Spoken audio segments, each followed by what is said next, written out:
Join. I'm in, San. First try.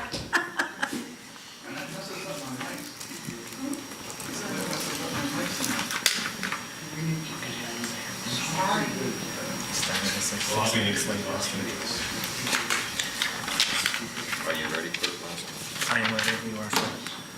Good evening, everyone. At this time, I would like to call to order the regularly scheduled committee meeting for the Village of Midlothian, May 1st, happy May, 2019, at 7 p.m. Roll call, please. Trustee Caveney? Here. Trustee Crowley? Here. Trustee Gillis? Here. Trustee Ivan? Here. Trustee Killily? Trustee Kreis? Here. Mayor LaRue? Here. You have a quorum. Thank you, sir. Please stand for the Pledge of Allegiance. I pledge allegiance to the flag of the United States of America and to the republic for which it stands, one nation, under God, indivisible, with liberty and justice for all. Thank you. Moving right along, at this time, I'll open the floor to public comment. If you would like to be made a matter of public record, please stand, state your name and address, and please use the microphone so that Helen can get a good audio. Helen. Helen Lekovich, 4223 West 147th Street. Okay, based on some things that have been happening in the last couple of weeks, I made it a point to go through files, videos, audios. So everything I'm outlining here is to refresh, to basically back up the things that had transpired in the last 2 weeks. And I'm actually hoping that some of you will write down some of these dates and these numbers because I believe they're all very important. I think accountability and responsibility at this point is something we should acknowledge. So our first Rain Ready Steering Committee of 2017 was February 28th. Attending at the time was Trustee LaRue, Pillily, Price, Moskal, and at the time just plain Sandy. I outlined the Rain Ready plan to make it simple, gave everyone a copy of this to make it easy to understand the plans, the purpose, the priorities, implementation strategy, so we can move forward. It seemed like people just hadn't read the plan or were unable to interpret it, so I tried to narrow it down to make it easy because we weren't going anywhere. Step one was to reduce the flood risk for the highest possible number of residents in the most cost-effective way. A priority was to establish a rain fund to generate money to solve flooding without raising taxes. Very important point, without raising taxes. Another option would have been a low-interest loan from the IPA. I don't think we can back that up. So we didn't have a lot of options. So the rain fund was supposed to be something, a priority. Another first step in this process was determining a scope, a budget for proposed projects in order to determine our capital needs. Then there was the LOMA. We were to coordinate with a minimal cost to the village, a LOMA, for the northeast side of town. On April 27th, the Rain Ready community met again. It was Trustee Kreis, Ivan, Moskal, Killily, and LaRue. We continued to discuss implementation based on the outline that I asked everyone to read. However, by July, the board approved a $64,000 LOMA, which was not following Plan Step 1.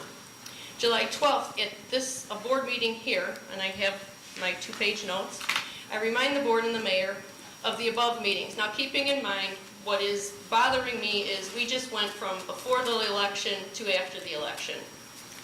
The board approved, at that board meeting, I remind the board and the mayor of the above meetings, discussions, implementation strategy, while in the disbelief that the board has just approved spending $64,000 on a LOMA, which is a far scream from organizing the LOMA. Your job was not to pay for it completely, it was to organize it at a minimal cost to the village. I remind everyone to refer again to the outline that I gave you, simply outlining and stating that. On July 27th of 2017, again, the steering committee, Rain Ready Steering Committee meets. It's Trustee Killily, Mayor LaRue, Alan Moskal dialed in, Trustee Kreis, Trustee Gillis, Trustee Crowley, and Trustee Ivan were there. We discussed and prioritized improvements and funding for the Jolly Homes and Belly Button Hill, studies, phase ones, CRS and Aloma, which we asked to postpone at that time. I asked for the $64,000 that we apparently had to spend to be divided between Jolly Homes, Belly Button Hill, Bremen Heights for a phase one so that we could be ready to apply for a phase two grant or funding for those projects. We discussed coordinating Aloma with minimal upfront cost to the village, planning education and offering a buy-in for Aloma. We discussed that offering a village-wide step one would offer explanation as to why the entire village would participate in a rain fund because they had all benefited. We were still waiting for a capital improvement plan. The rain fund needed to be established immediately. Bremen Heights and Belly Button Hill should have already received a phase one. They have not. I reminded everyone that the plan states that the MWRD Natalie Creek project will provide, and these are important numbers, so I'm hoping you guys are writing these down. The Natalie Creek project will provide protection. In the plan, it said at the time 237. I believe now it's 238. Vulnerable properties up to a 25-year storm protection. 154 of those buildings will remain at risk during storms larger than a 25-year event. So that means when we have a 5-inch rainfall, half of those homes will still have the flooding they have right now. 200 plus homes in the Natalie Creek watershed will not get relief at all by this almost $9 million project. So there is still a problem. Without a specific commitment for phase one engineering for all of the areas that flood, there is no basis for determining a 5-year completion date at this time. Most people know that there's 5 years from when they have a phase one to expect any kind of activity on their behalf. At that meeting, and again, this was audio, I quote, Mayor LaRue, you said, we need to put together, as you said, the plan. We can't go to residents and ask for more money until we can tell them exactly what the dollars will be spent on. So these studies that we talked about, Belly Button Hill, Jolly Homes, Bremen Heights, those have to happen at minimal expense. I think the board can commit to the $20,000 range apiece for the studies. We have to get those studies done and we can start putting together the plan, and then we can go to residents through a professional, like much of the people did in Downers Grove. You also spoke of Matson. You then said, I believe we should allocate funds for groups of people in town that do flood, and I am committed to doing that. Step one is certainly not 10 years from now. I then reminded all of you that it was residents that pursued this issue without any help from this village. We secured the MWRD at that time $8.3 million project. We brought Will Davis in the meeting that brought every flood-related agency into this building without any help from any of you. We brought CNT here and the many opportunities to the table in Midlothian that CNT had to offer. We did not do all of this work to provide flood relief so you could push Aloma as your number one. Then Trustee Crowley said at that time, we need somebody to get paid to have the authority and the ability in this village to move this forward because we can't rely on Karen to do everything. Somehow as I sit here, and I sat on 5 committees, it always seems to be that she's doing something wrong, and I don't get it because she can't do all this herself, and I thought we had established this. Here we are 2 years and 2 months after discussing all of the previously mentioned items with no phase one for Belly Button Hill or Bremen Heights, no rain fund, and no coordinated Loma opportunity. It's not because we didn't work on it, it's because there was no follow-through of support from outside our committees. Basically, several residents that fled horribly fought for, proved the need for, and secured a nearly $9 million flood mitigation project at zero cost to this village, and we can't even get you to invest under $60,000 to provide a phase one for Belly Button Hill and Bremen Heights. To make this problem more upsetting, in February, the mayor announced a buy-in to the Tributary C project, which runs through the country club. This was a Bremen Township problem and a project that I understand Crestwood takes the lead on. I've asked 3 times since February what the cost to benefit was, and I couldn't get an answer from anyone in this building. I looked into it myself last week because I knew the previous number of homes involved in Midlothian was 8. The number is still 8. It's still 8. I did request details on the proposed project, which left me again asking, why are we spending nearly $20,000 to buy into an 8-house country club project when we still have not helped the hundreds of people we're responsible for, who have been waiting since this board was elected, who unanimously voted to address the Rain Ready plan. I quote Cedric Robinson when I say, "The project must make sense economically for all included." It's important to be a good neighbor to Crestwood, as they have been an incredible help to the Midlothian concerning the Natalie Creek Trail. It's important to help our residents in the country club as well as neighboring unincorporated areas that flood, such as the people who suffer horribly on Linder. It's first and foremost your responsibility to fund what is necessary for the residents you are responsible for. Had this village done what it said it would 2 years ago, this country club project wouldn't be a problem.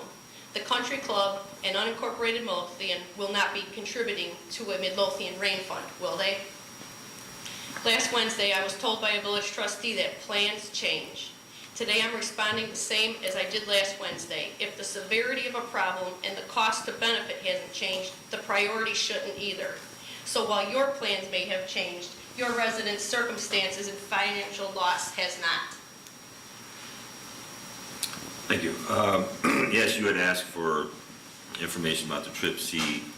Superintendent Sperry had been trying to get it from Crestwood, so we had nothing to share. I'm sorry you had to go out and do your own work, but Superintendent Sperry had it now. He received it Monday, I believe, and he sent it to the board so that they could evaluate the project. We didn't ask for the project. It was Bremen Township and Crestwood that initiated it. And the original plan showed very little work being done in the village of Midlothian, so we weren't included. They went back and decided that they re-engineered the plans.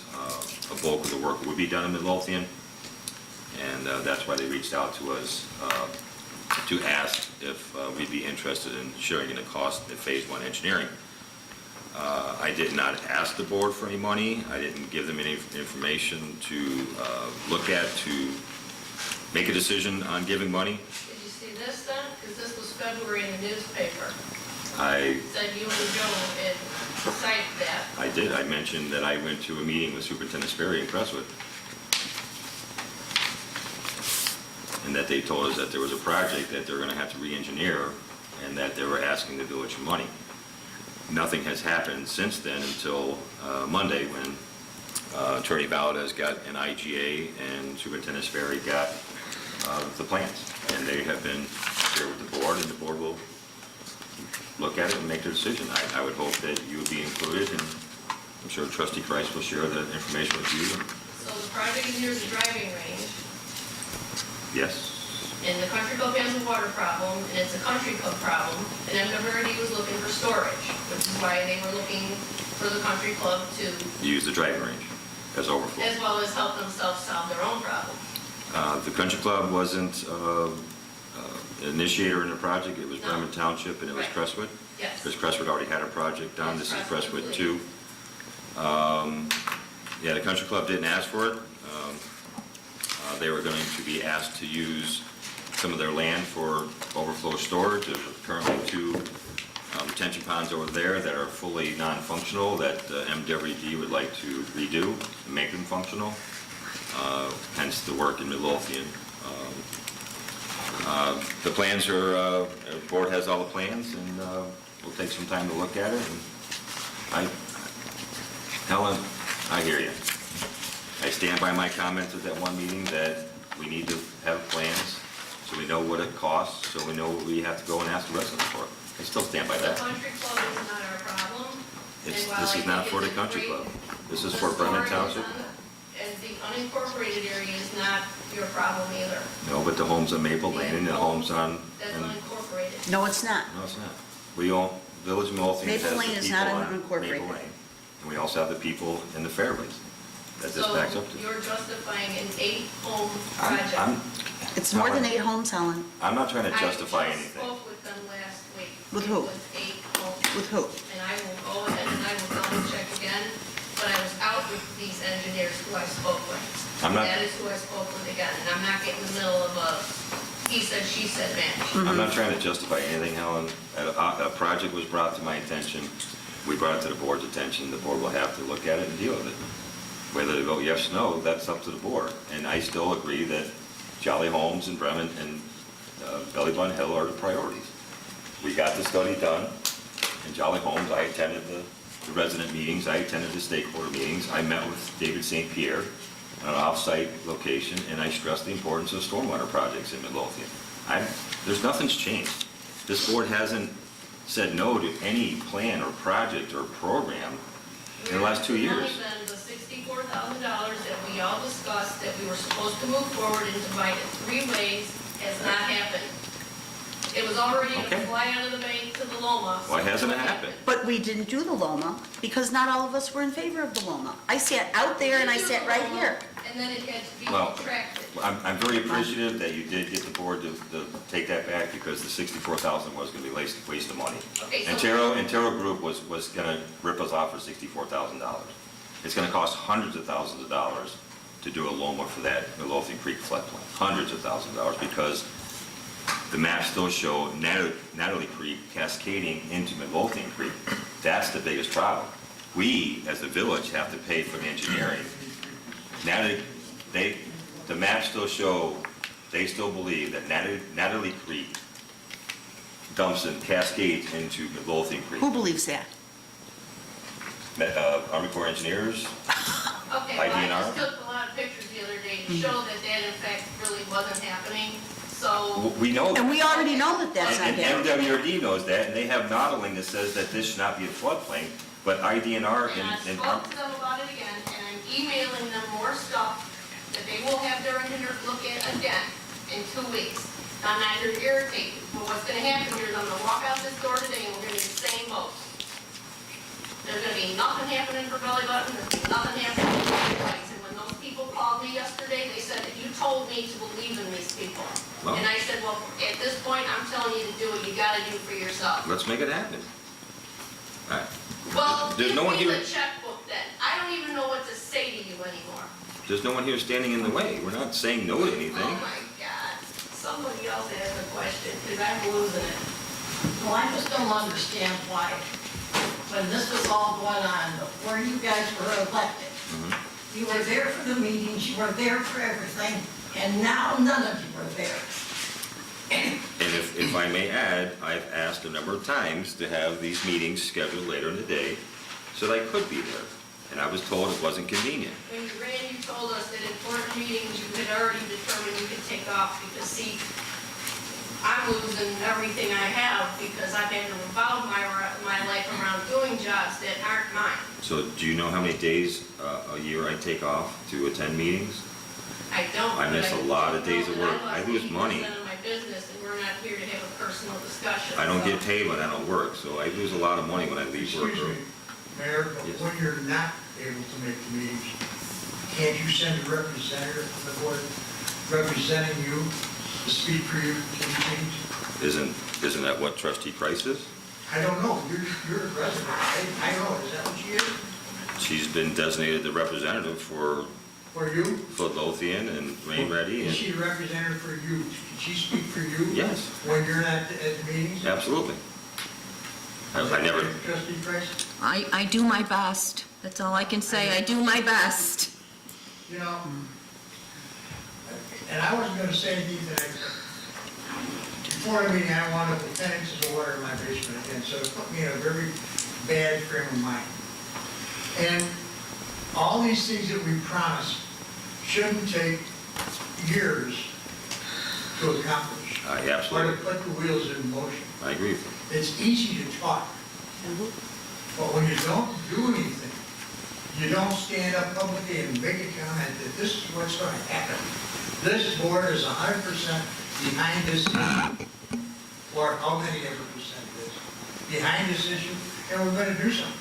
That's why we put you in office, because we felt we had all the confidence in the world that you're a good spokesperson, and the rest of these people are good spokespersons to get things done. Now, we've seen history. History sucks, it doesn't get nothing done. And Superintendent Sperry is now putting money in his budget for stormwater plans and projects. That never happened before. Okay, that's a good start. But why not make a commitment that you are behind it? Why not stand up and say, this board, if they're all in compliance, if they're not, those that are, is working for the people in Midlothian and the issues that you openly made comments to that you were going to do. This board is firmly behind that. But we don't see no action. I'm sorry. And I apologize too.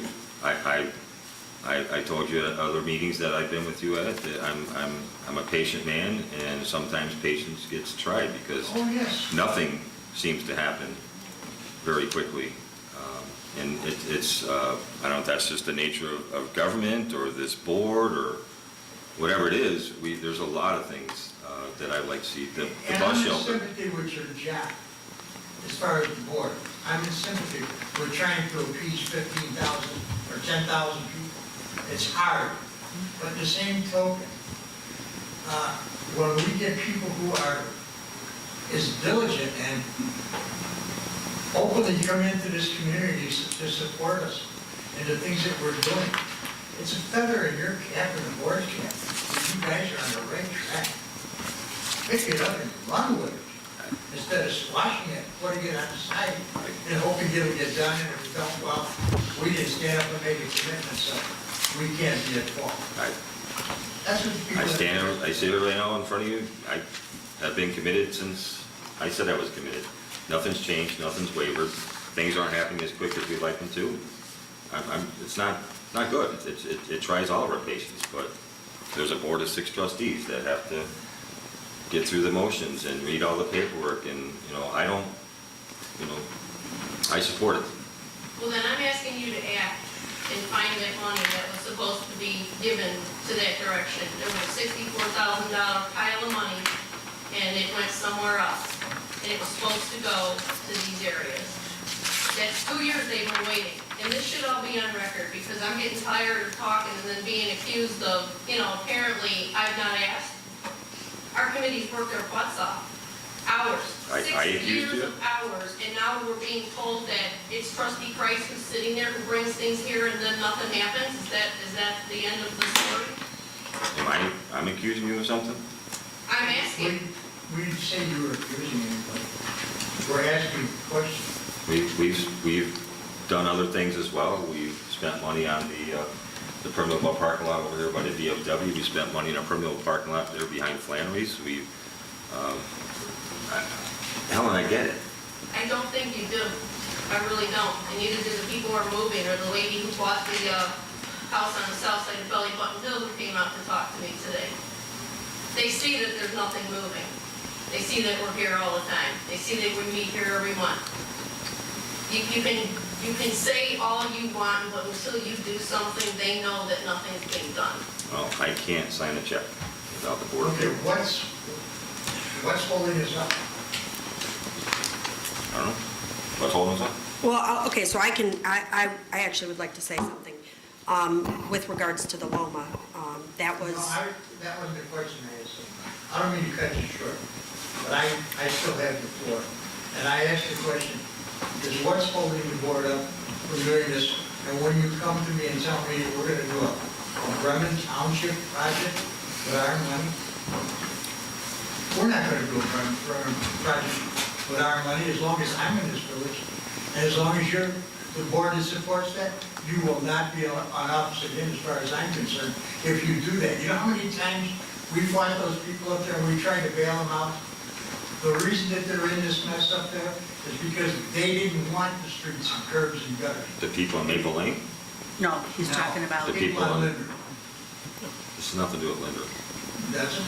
This is Maple Lane and Laverne. The project Going goes north. through there, through those yards, It and it almost turns through north there. on Linder, and then It crosses the Linder, yes. extension is on the southwest corner.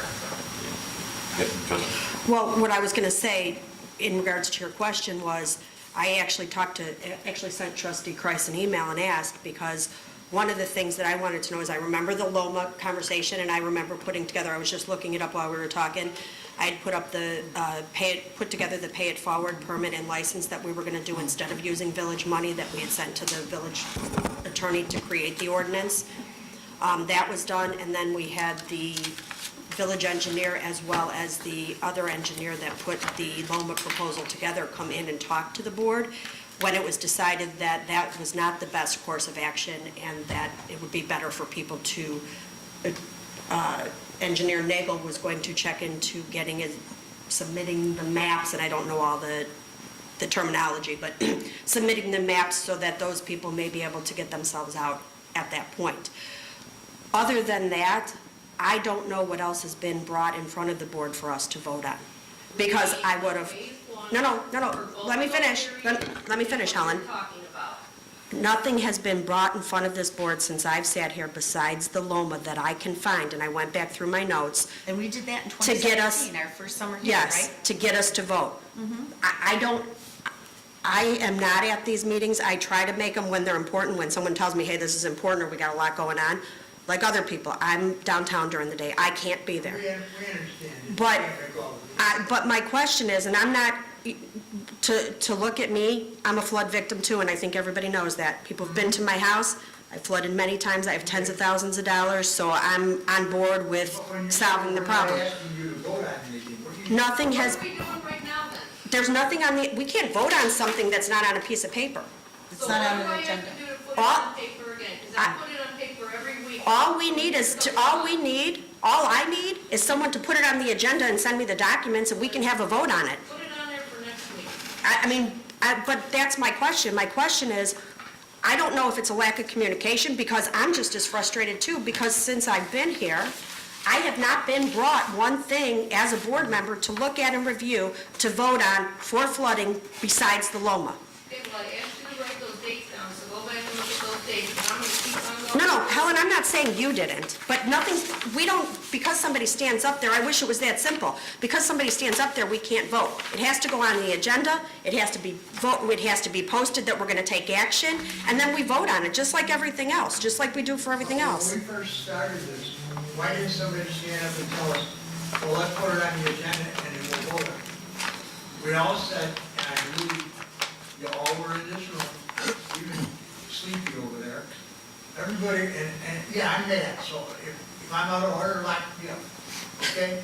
But damn it, we all sat in this room and we all pulled in the same direction. We're all friends, first. Second, we're all supposed to be passionate about the same thing.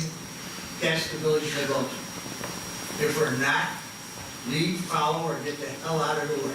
Following the resident meetings and the stakeholder meetings about the Jolly Homes area, we have been paying Engineer Nagel to do work on getting money through a grant for the Jolly Home Phase 1.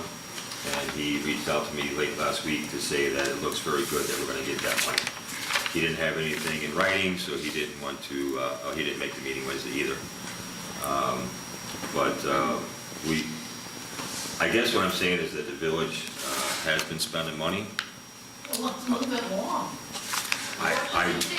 Who do I specifically need to talk to specifically get it? Because everybody's tap dancing around the question. What happened to the money that you said we were gonna spend on it, because that didn't happen? We didn't spend it. It didn't get spent. And, too bad, No. on your way, That's go trustee and Crowley's. to the board and talk. No, I mean, what's going on? We need a project to come before the board on paper so that the The board's right. study determines what needs to be done. Right, so we Okay. had the study The money done. we're asking for. Can We had I, the study It all done. went away. It's still there. can I add something? Talking to myself? Helen, Oh my God. And You know I, what? I hope everybody can stand here as long as I have to listen to this crap, and I hope they all will. I'll just check in you periodically so you can make more excuses, because guess what? Do you not think they're gonna notice that nothing changed? Good for you. You deserve it. okay, well, I still would like to make a comment to all the comments that were made, okay? When the Rain Ready Plan was put together, there were many stormwater activities that were suggested in the plan, and a lot of things were prioritized, okay? It included, we needed to do projects in Jolly Homes, Belly Button Hill, Bremen Heights. We wanted to add green infrastructure. At some point, we wanted to start a rain fund in the community, okay? So we all had these priorities, all right? Some of the priorities, I don't recall in the plan that it was locked down that we were required to do priority 1 first before we did priority 2, before we did priority 3, before we did priority 4. Okay? As it come to pass, we had an opportunity, the village had an opportunity to apply for grants for different green infrastructure, because green infrastructure is part of it, all right? So, as the mayor mentioned, we were able to get a grant for a permeable parking lot here next to the VFW by the Rain Garden. We were also able to get an MWRD grant for the Keystone parking lot. At the time the grant was applied for, we didn't know if it was going to be a 50-50, an 80-20, a 75-25, or a 100% grant. Much to our dismay, the grant came in, well, we got the grant, which we were happy about, but it's a 50-50 grant. Which one are you talking about? The Keystone parking lot. It's not 50/50. What is it? We're getting, 52? we're getting $87,000 or $88,000 from the district. I think the total grant, I don't have the paperwork here in front of me. I'm not talking dollars, Karen, I was talking percentages. I don't know what the Okay. percentages are. I believe, hold on, let me just finish my statement, please. Okay, I believe that it was like a 52% to 48% grant, which means that the Village of Midlothian is going to have to come up with a lot of money. The amount of money that it's going to cost the village to put that parking lot in probably would fund the Phase 1 study for Belly Button Hill or for Bremen Heights. Hold on, please let me finish. But I don't want to get off the train. No, we're not. I'm getting to the point here, Mr. Gillis, okay? So we were all very concerned that it was going to cost the village a lot of money to put this parking lot in, and it was only going to be 11 parking spaces. And I remember Trustee Crowley asked Trustee Kreis, this is a lot of money. Maybe we shouldn't spend $50,000 or $80,000 on a parking lot. Maybe that money would be better spent elsewhere. What if we went back to MWRD and asked them if we could please turn down the grant because it's going to cost us too much money? And Trustee Kreis advised us that if we turned this grant down, it would possibly cause detriment to us getting further grants from MWRD. So we all decided as a board to move forward with it. My point being is that sometimes when you have a list of priorities, the priorities need to change based on what's going on at the time and based on what funding might be available. Now, to fast forward to the Belly Button Hill situation in this Tributary C, okay? As the mayor stated, we weren't involved in Tributary C. MWRD came to the village and asked the village to get involved because now the project is going to include village properties. And it's not going to include only 8 properties. I had a conversation with Joe Sperry this afternoon, and he told me that for this year's budget, he initially had budgeted $30,000 in the 2018-2019 budget for the study of the Belly Button Hill area. However, once we got the grant from CMAP to do the Stormwater Management Capital Plan, that Stormwater Management Capital Plan was going to include some study work done on Belly Button Hill. So because of that, because Belly Button Hill was going to be included in the Stormwater Capital Plan, the decision was made to rearrange those budget funds and use some of those budget funds to participate in the study over at Tributary C. Okay? It doesn't mean that we've forgotten about Belly Button Hill. Tributary C being what? The plan that we were talking about earlier that's going to happen over at the country club. Okay? So what Superintendent Sperry told me was that, and this was an email that he sent us, keep in mind that this project should benefit all of the residents that live in the Maple Lane subdivision, the Midlothian Country Club, the Fairway Townhomes, and the newer subdivision east of Laramie, just south of the Midlothian Turnpike. I strongly recommend that the board approve the $21,000 for our share to complete the Phase 1 engineering. This is approximately a $4 to $5 million project that would benefit many of our residents and would help conserve much of our department's public work resources for future flood events. If I could So- just add something, as I've been Wait. trying to digest the Stormwater Management Capital Plan, I don't know that that is entirely true, because That I was not would, entirely true. because what we need to get on the next phase of Belly Button Hill, yes, they've identified conditions, but if you look at this matrix, and I've been like you, I'm trying to dig down and understand this, and this is, there's a lot here, you know. What the village needs to come up with for Belly Button Hill, there's some concepts, but for us to move to the next step based on the work Strand has done, they need to do the H&H, the hydraulic and hydrologic study, which if you look at the appendix, it's item 1D, For Belly Button Hill, that's $50,000. So we need $50,000, and I haven't had time to talk to Joe about that because I was reading this late this afternoon. And I just started to read everything about Trib C, and I have questions on that too. But I think for the village to move to the next step, and we can talk about this too under this, because I have it on my agenda for the Stormwater Management Capital Plan, and we can do it now. But we still need $50,000 to go to the next step for Belly Button Hill. That's absolutely required. Then put that in paper form and share with the board and ask for their approval of it. This is Okay. why things get bogged down. You say something at a meeting and then nothing happens. We're all sitting waiting for something to happen. The board has to have something to vote on. Well, I'm gonna Not have, comments. okay, Mayor, I think I would have to have this conversation with Superintendent Sperry and make sure it's in his budget, but literally, I was just doing this at 5 o'clock this evening, still trying to digest what we And need. I'm not pushing you to force anything on the Trib C either. It just got the information on Monday. You guys just got the information. Right, we did. If it takes another month, it takes another month. But, I'm sorry, this village has put out a lot of money towards stormwater projects and plans and studies. And I'm sorry, to say that we haven't, it's just wrong. I mean, Well, I don't think anybody's saying. nothing's free. It costs us money. Every time we ask the engineer to go to the county and say, we need money. And I don't think anybody's saying you haven't put out money. Well, I think that's you- exactly what I heard. No, Where's the you didn't. $64,000? Well, it might have got spent on engineering work done for the Nobody's- Jelly Home We study. don't know where it got spent, and I don't think that was the main issue. That was only one of the issues Helen was talking about. Here's the main thing, we know that it costs a lot of money to correct something that has been in the village of Midlothian. For 100 years. For 100 years, at least. Well, at least 100 years. But the problem is, and it's not gonna happen overnight, it's not gonna go away. And this board, although they were guardian angels at the very beginning, and I hope when they're finished with their election, they're still guardian angels, fighting for the same passionate cause. But show the public what we're doing.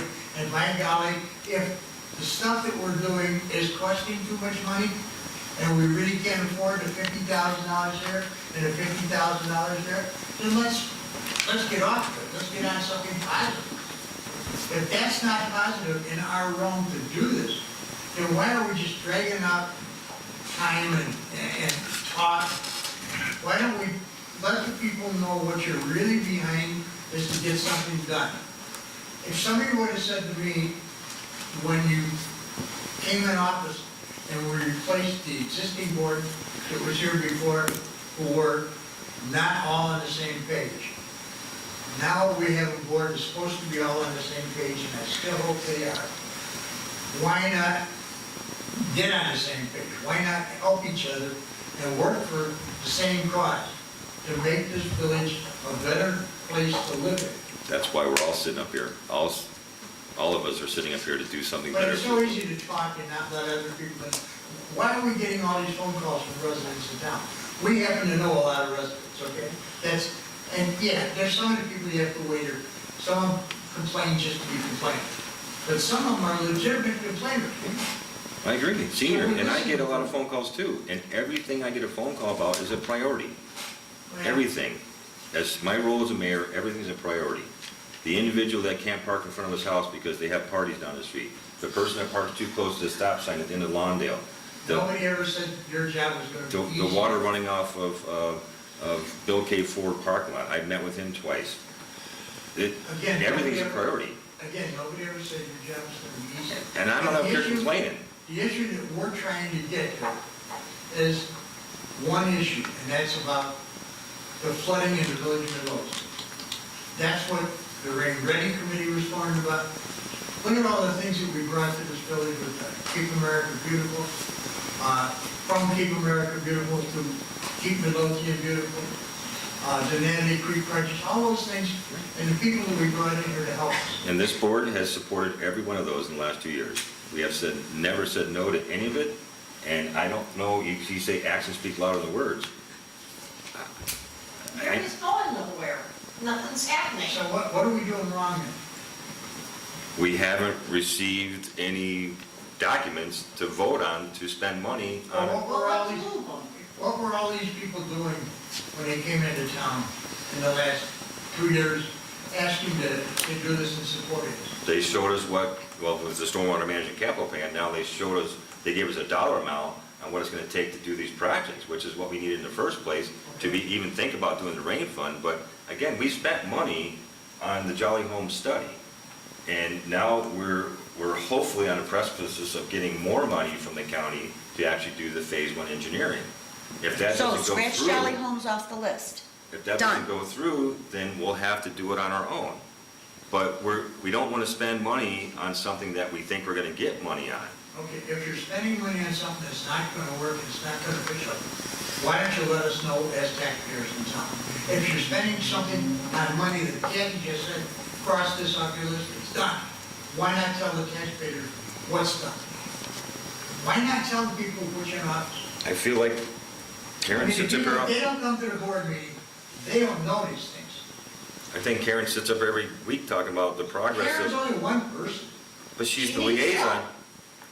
but she's only one person. Okay, and when you talk about help, I'll say this again, and I don't need to, we need to move on, but, I understand. she does talk about needing help, and we've said, we'll give you help, and I know that trustee Crowley and Cabney have said, you know, we'll go to these meetings and we'll do what we can, but they're always in the middle of the day. And I've asked a number of times, can you please schedule these meetings later in the day or even in the evening? Because I get phone calls from residents that want to get involved. They want to know more what's going on, but can't make middle of the day meetings. They can only make evening meetings. But every time I'm told, it's not convenient. Well, I did say We're that, going to poll the board to see if evening meetings are possible. But the school board, all the school boards, they meet during the day. And I have a feeling that if they don't meet during the day, we won't have their support. And they're a big asset. For flooding? no, you're talking about keep Midlothian beautiful. Right. And Mayor, All the projects, not just, I'm not saying that every project, I'm not saying it. They're all part of one. They're all. And we can't be more appreciative of everything, not just you guys, but the park district, the library, the school board. They're all getting involved, which is a great testament of who you people are. We had a great testament of that this week. On Saturday, the turnout was awesome because of you people and your energy and your excitement, you breed it. And I don't know how much more I can sit up here and say, and then have someone tell me When you sit here that I don't tonight- support them. When you sit here tonight and say, put it in writing, after, how many years you been in office now? 2 years. Okay, why didn't this start from the very beginning? Why don't you tell us then, put it in writing? So that we can do this. Because that's what's been happening. Plans and projects come before the board and we vote on it.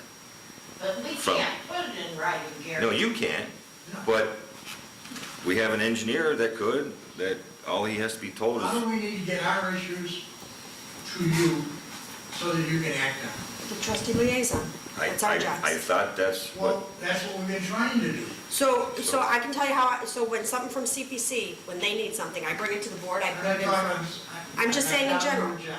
I'm just saying in general, that's how it works. So whoever your trustee liaison is supposed to bring it to the board, when you guys vote on something to move to the board, it's supposed to be brought to the board by the trustee liaison, put on the agenda, and then we vote on it. Okay, so who represents us? Trustee Grace. That's all? We all Well, the represent whole you. board does, Thank but, you. We all Thank you. represent you. You're absolutely right, you all do. but she's the liaison to the committees.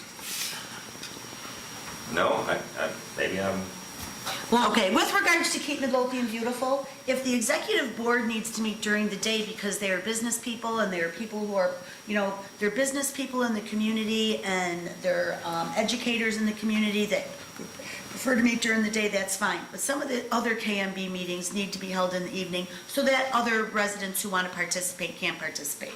So I totally get that and I'm totally in favor of that. And I would appreciate that as well. But and I am going to bring that up, but that's not my decision. That has to be the board and the steering committee's decision. We're on the board and we're going to bring it up and ask you how many people would like, my point is I've asked for 2 years, Gina. pardon me? I've asked for 2 years to have meetings later in the day or in the evening. So I appreciate you gonna look at it I now. understand you work a full-time job, I get that. Okay. But I appreciate you guys gonna bring it up now, and maybe something can happen, but, you know. Okay, so, These are just newly formed. I mean, these committees haven't been around for 2 years. all right, back to the topic at hand. Belly Button Hill and Bremen Heights have both been covered by the Stormwater Management Capital Plan. Now that we have an idea of what initial studies or initial, projects need to be handled, now we have something to go after. Now we can start going after grants to get some of that work done. Okay, but to my point that I was trying to make earlier, okay? The Rain Ready Plan had certain items that were prioritized. Sometimes priorities have to change, as I said, based on what's happening at the moment. And that's exactly what has happened with Tributary C. That was not a project that was on our radar before, but we were asked to participate in it. MWRD is in the process of starting over a $7 million project on Natalie Creek. If they come to us and ask us to participate in this Trib C project and participate with only $21,000 by participating in that phase one, and we said no, what is that gonna do for the village of Midlothian down the road? We didn't ask you to say no, but it would have been nice if you'd have brought that to our attention. It was brought to your attention in February. I missed that meeting. I believe you even brought it up. It was either February or March you brought it I mentioned up. that Joe and I attended a meeting, and that we would eventually get the information. We just got the And information. that, and WRD, That meeting, you keep bringing up this money from MRD. Where did that come from? the $7 We million worked to Natalie get Creek. that. We worked to get that. I understand And now that. you want to sit and tell us that something else is going to interfere with what we No, worked for? no, that's not what I said. That's not what I said. What I said was MWRD is working on a $7 million project here in Midlothian and in Oak Forest on Natalie Creek. They're bringing a $7 million project I know, we here. worked for that. I know we did, okay? My point is, they came to us and asked us to participate in the Tributary C project, and they're asking us for a $21,000 investment. They're asking, they're not demanding, and you should have brought it to the attention of everybody. We did, Theta. They just had the meeting in February. The mayor brought it up at a meeting. I read it in the meeting minutes. The mayor discussed it at a meeting and told everyone that MWRD invited them to participate in the meeting, which they did. Then MWRD came back and told the village that they were gonna ask the village to please invest $20,000 towards the phase one. That, I believe, happened at the March 6th meeting that I missed, but I watched it. Gary brought it up at that meeting. We just got the, This is the first time we heard that they were asked us to invest $20,000. well, maybe you guys missed that meeting. Maybe you missed No, that I meeting. didn't. Here, it's on, what we missed, we see on here. All right, Well, Bottom line is we just go got back the and watch the information. March meeting, it's there. You just got the. we just got the plans. We just got the plans. IGA. I got the email yesterday. Right. We got it on Monday. We're not hiding anything from anybody and not sharing information. Okay. But our plans aren't moving anywhere. Did you ever see a bunch of people who come, and we don't, it's not our job to come here and tell you what to do. Our job is to come here and. Actually, it is. And Yeah. not tell It you is. what to do. No, Every resident should come here and tell us. we don't tell you what to do, sir. We bring our suggestions to the board to help improve our village as taxpayers. I think that's the right of the resident. If you can't do the job, then we'll get you replaced. That's the way it works. It's worked that way ever since. Oh, when you ran for office, I told you why we were getting rid of the last year, because they didn't do that. Right. Okay, and I don't want to open that can of worms, but here's the thing. We're only sitting here as citizens of the town, trying to get things accomplished for the citizens of the town. We're passionate about it, and maybe we have more time because we're retired. So maybe it's easy for me to sit here 24 hours a day and bitch about it. You're busier than ever. I understand it, but the point is that we're on the same page. And we were on the same page 2 years ago, We still are. but we don't know that anymore.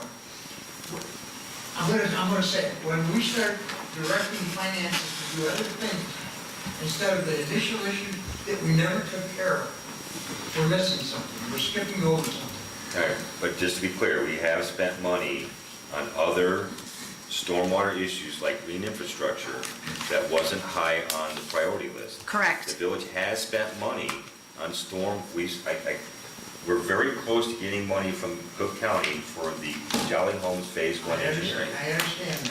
So, Maybe, just call me Friday. This newspaper will bring these articles to the citizens of the village that will make them aware of the things that you are accomplishing. Because believe me, a half a dozen people can't carry it to everybody. I wish it was that easy. There's a lot of meetings I go to that I don't sit up here and talk about because that's my job. And But maybe through this newspaper, it'll get around, it's going to go door to door, right? the newsletter, Our newsletter. yeah. Something, we need some kind of communication to get to the people. I apologize that things don't move very quickly. Things are moving. I apologize, I'm sorry. Some people don't believe that or agree with that. I've only been in this chair for 2 years. We now have a superintendent of public works that is budgeting in his budget for stormwater management programs, projects that never happened before. We have an engineer that's working hard to find us grant money that we have to pay to do that. And I don't know how much we paid for the stormwater management capital plan through engineering and stuff, but I'm sure that was quite a bit of money. We now have a plan that we can refer to as far as cost analysis or rough cost analysis. And hopefully we can continue to move forward. Unfortunately, some people don't think we're going anywhere. So we need to move on. Is there anyone else that has? I got one more thing I want to say. I think once in a while, it would be nice when you have these people here, the department heads and these people sitting here, if they would say something besides, I have nothing to say. We don't have that problem with Superintendent Weinert usually, but Superintendent Engineer Nagel usually has quite a bit to say, but I'll let him know. Be more vocal. Usually the trustee liaison handles most of their business in their comments. Okay, anyone else? Mr. Jordan, you? Anything? No? I'm good. Okay. Okay, I'll close the floor to public comment and move on to trustee business. Trustee Craig. All right, after getting beat up, I mean, like you guys just beat me up. Okay. I'm gonna jump to item number 2 first, because it's gonna be a continuation of this. I just wanna, and I'm gonna just make a couple comments about the stormwater management capital plan. It's up for adoption next week. This was, a lot of work went into this with Strand. So does the board have any more questions? I know Kathy, Kate worked with you, correct? Yes. Did she hopefully answer all your questions? She did. I do have some concerns though still. Overall, I don't have big issues with the plan. With regards to Belly Button Hill, I am concerned that this plan does not address the 151st Street ditch and stormwater conveyance pipe that runs along 151st. I believe it starts at Kilbourne, if not further west, and it runs east, and it dead ends right at the confluence of Keeler, 151st, and the bank of Midlothian Creek. And the issue is that I can see in the plan that the stormwater management capital plan lays out ideas for improving the stormwater management and capture of stormwater on Belly Button Hill itself at Costner Park, but it doesn't address what happens when, like, for example, in the last 2 days, if Belly Button Hill is not capable of containing all of its own runoff and it spills over into the street, it's going to overtax 151st Street pipe. But not only that, we still have the ditches that come down 151st Street. I believe there's stormwater, Carl, correct me if I'm wrong, there's stormwater that comes off of Keeler Avenue, off of Tripp, off of Kildare, off of Costner, all that run into the 151st Street ditch, plus Plus then there is water runoff that comes off of Waverly. It's coming, what direction? Northeast, down Waverly that drains into the ditch. And when all this water hits the Midlothian Creek, if the creek is too high, that water can't drain into the creek, then it backs up and it causes flooding. That is not, that part of the flooding problem over in the Belly Button Hill neighborhood is not addressed here. And when I spoke to Kate, she did acknowledge that, and she confirmed that part of that was because they only had X amount of funds to do Correct. X amount of engineering. So Correct. we still need to, when we discuss Belly Button Hill, everybody has to understand that we're not just talking about Coster Park. We're talking about a radius around Belly Button Hill that goes from Natalie Creek to Midlothian Creek and from like 148th Street all the way to 152nd Street, if not bigger. So even though we have the stormwater management capital plan, and I understand Joe's theory in not initiating a phase one because we knew that the stormwater management capital plan was coming. We knew about it last June. We knew about it 10 months ago. So because we were waiting to see what the stormwater management capital plan said about Belly Button Hill is the reason why the phase one wasn't moved forward. Now that we see that this is here, we need to readdress that, and perhaps we need to have engineer Nagel look at the surrounding areas around Belly Button, taking into consideration what was done for Belly Button Hill itself, take into consideration what's around there so that we can do some stormwater planning in those areas.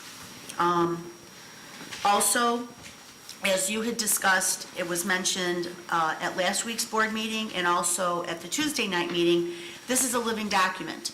And much to Helen's point, she's upset because we have addressed some stormwater management issues that weren't necessarily top priorities, okay? What everybody has to understand is, again, based on what's happening at the time, based on what funding is available, every single priority in this report may be handled differently. We've got, a top 10 list of priorities. Well, depending on what's available and what funding's available and for what type of work it's to be done, say a green infrastructure grant is available, just like our parking lots. If we can get a grant to pay for much of a parking lot or a green infrastructure, we may go after that grant, but that might be priority number 12 on the list and not priority number 5 on the list. So to what Karen said when we were at the meeting, this is a living document. It's not locked in stone. Some of the priorities are going to change. And everybody has to realize that, and everybody has to understand that. And the board's going to have to reevaluate it. Exactly. The board's going to have to reevaluate it. And if I could just kind of back up where we're at, so there's community development block grants, disaster recovery funds from, and that's federal funding that came to the county. It had to be related to the 2013 flooding. So the village submitted 3 grant applications. One was for Jolly Homes, which is for design engineering. We requested $315,000 from the county. The village's match, if we get that grant, is $50,000. That's the we keep hearing about. We're close, and I have a theory about how close we might be. We also, through that, applied for Belly Button Hill. And so I think the stormwater management capital plan took care of some of that, but we applied for $25,000 for study of flood conditions and development of design recommendations, $25,000 from the county, $5,000 from the village. We haven't heard on that one either. Same thing, we applied Bremen Heights, $25,000 from the county, $5,000 from the village. I don't think we'll get all 3. I would be thrilled. I think this whole board would be thrilled if we got the one for Jolly Homes. But I think what the county, and this is my theory, I think what the county is waiting to do, because what funded this stormwater management capital plan is the same funds, CDBG Disaster Recovery 2013. I think the county is waiting to see if the board adopts the plan. I think if the board adopts the plan, I think we may hear very soon after that about Jolly Homes, I would hope. I have no scientific evidence. I've just been trying to figure out why it's taken so long. Those applications were submitted a year ago, March, so I have no idea. I know they hired a firm to evaluate them. So the village has been doing things, waiting, again, with these grants, you have to wait. But I think this plan is huge, I think the whole board would agree. 35 projects identified. It was a $123,000 project, our local match was only $10,000. The work is amazing. The next step then is, at least in my mind, would be, we need a feasibility study for a rain fund / stormwater utility fee. And I've thought about this in my mind too, and I've already talked to Kate Avasic and Anna Wolf, that the next time CMAP has another call for projects on their local technical assistance grant, the logical thing to do would be to apply. And hopefully, we would get lucky enough so that they could then do the feasibility study, which would then put us in a position to figure out the stormwater utility fee. Does that make sense to the board? Well, I have a couple of different ideas after talking with Carl about the rain fund. Couple of different ideas to work on. Maybe we can start that fund sooner rather than later without having to go through a feasibility study. But what I would like to see in this report, what I don't see in this report is, for posterity's sake, as this goes into the future, and if any of us are not here 2 and 3 and 4 and 6 years from now, and future boards and future village employees are going to be relying on this document and working on this document for stormwater management, I would like there to be some sort of statement in here, either in the introduction or at the very end in section 8, that states that this plan is a living document and it's subject to reevaluation and subject to change based on the funding that's available and based on the current situation at the time. And Well- that does not state that in here. But they're done. There's no more money for them to do any other work. This is it. Well, then I'll go back and I'll talk to Kate about it tomorrow. Maybe. All right. So, If you want to, or that's just something that the board could, I mean, that's not something we have to go to Strand for. That's something we can. we could do just ourselves. That was before. going to be my point. We could do it ourselves.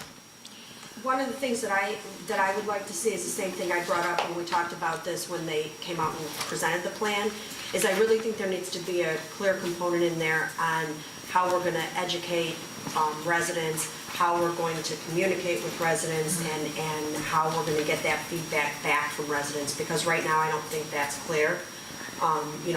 Mike had brought up some really good ideas on what we can discuss with residents and how, I don't know how we would present it as far as overhead sewers and it's something as simple as, cleaning out your sump pump and things like that residents can will never stop, but, basically what he told us at that meeting was, even if we accomplish all of these projects, there still are going to be people who flood. And if that's the case, then I think we also need to use that, a component to educate and to make sure people know what they can do to help prevent it in their homes. I mean, a lot of us who've been through it a million times already know. You put stuff on, you make things, keep things in plastic, stuff like that. But people who are moving into the community that may not, or people who may not have been part of any of these meetings, don't always have all that information. And I think if we created some sort of, educational component to this, it would be a big help. And I think that's something that we should do. And I think we've got the basis for it in the Citizens Guide to the Rain Ready Plan. We have the framework. It just probably needs to be Yes, we have the updated, and that did go out to all the residents. So, It does, but, when we look at residents here, we have a high population of rental residents. So there's people who are renting homes that had no, what came into here that don't know that they leave their things in the basement. We also have turnover with real estate transfers and things like that people that are not in a flood zone, they don't know. It's something that needs to be repeated, it's something that needs to be done often, and it's something that, quite frankly, we should be doing regularly and making sure that it costs us nothing but a few minutes of time to update it and get it sent out with maybe some mailing costs and things like that. And I think that's something we should do. I know that I don't have the time, but I'd like to say something. What the young lady just said about informing the residents. The board did a wonderful job when they put Kathy up at Grady Lodge, and she explained her program to the village. CRS. They understood it. We got a turnout, a decent turnout. If we have more, we'll have more better turnouts. We talked about having town hall meetings, which was to make people informed of the things that are going on. We need to do this. We don't have the communication gap that, like Sandy just said, a third of the people are renters and they don't really give a damn what's going on. But the rest of the people who pay taxes in this town, who are still living in this town, not buying their house for an investment property, like some of these people who live upstate, who care about what's going to happen in Midlothian in the future, and who you want to accommodate. The town hall meetings was a way to communicate to them. You dropped the ball on it. You need to pick up the ball and bounce it a few more times. I had the State of the Village address last May. I'm going to have another one this year. And then Trustee Crowley set a date for June 7th for a water bill town hall meeting. So sorry you feel like you dropped the ball. But, No, maybe that's a bad choice of words, but you had the right idea, and if you do that, follow through on those more often. Because the one that Kathy put on was tremendous. And we didn't get any negative feedback on that. The water bill thing is She's the a wonderful 20th. spokesperson. Yeah. Continue. As long as we're talking about meetings, here at the Village Hall at 7 PM, we're going to have a Cook County Tax Seminar. That's on Monday, June 10th. And then, I'm talking about that under my business, ma'am. okay. I just got to throw it out there. And then on Thursday, June 20th, we're having a water bill workshop at 7 PM here in this room. I believe we're still on Trustee Christ's business. Sorry. That's okay. Okay, so are we, any other questions on the stormwater management capital plan? Well, when I talked to Kate about this, I asked her when this needed to be wrapped up and approved, and she was hoping, she said it needs to, they would like to have it done in May because they would like to be able to report back to the county before the end of May that the project is complete and it's closed out.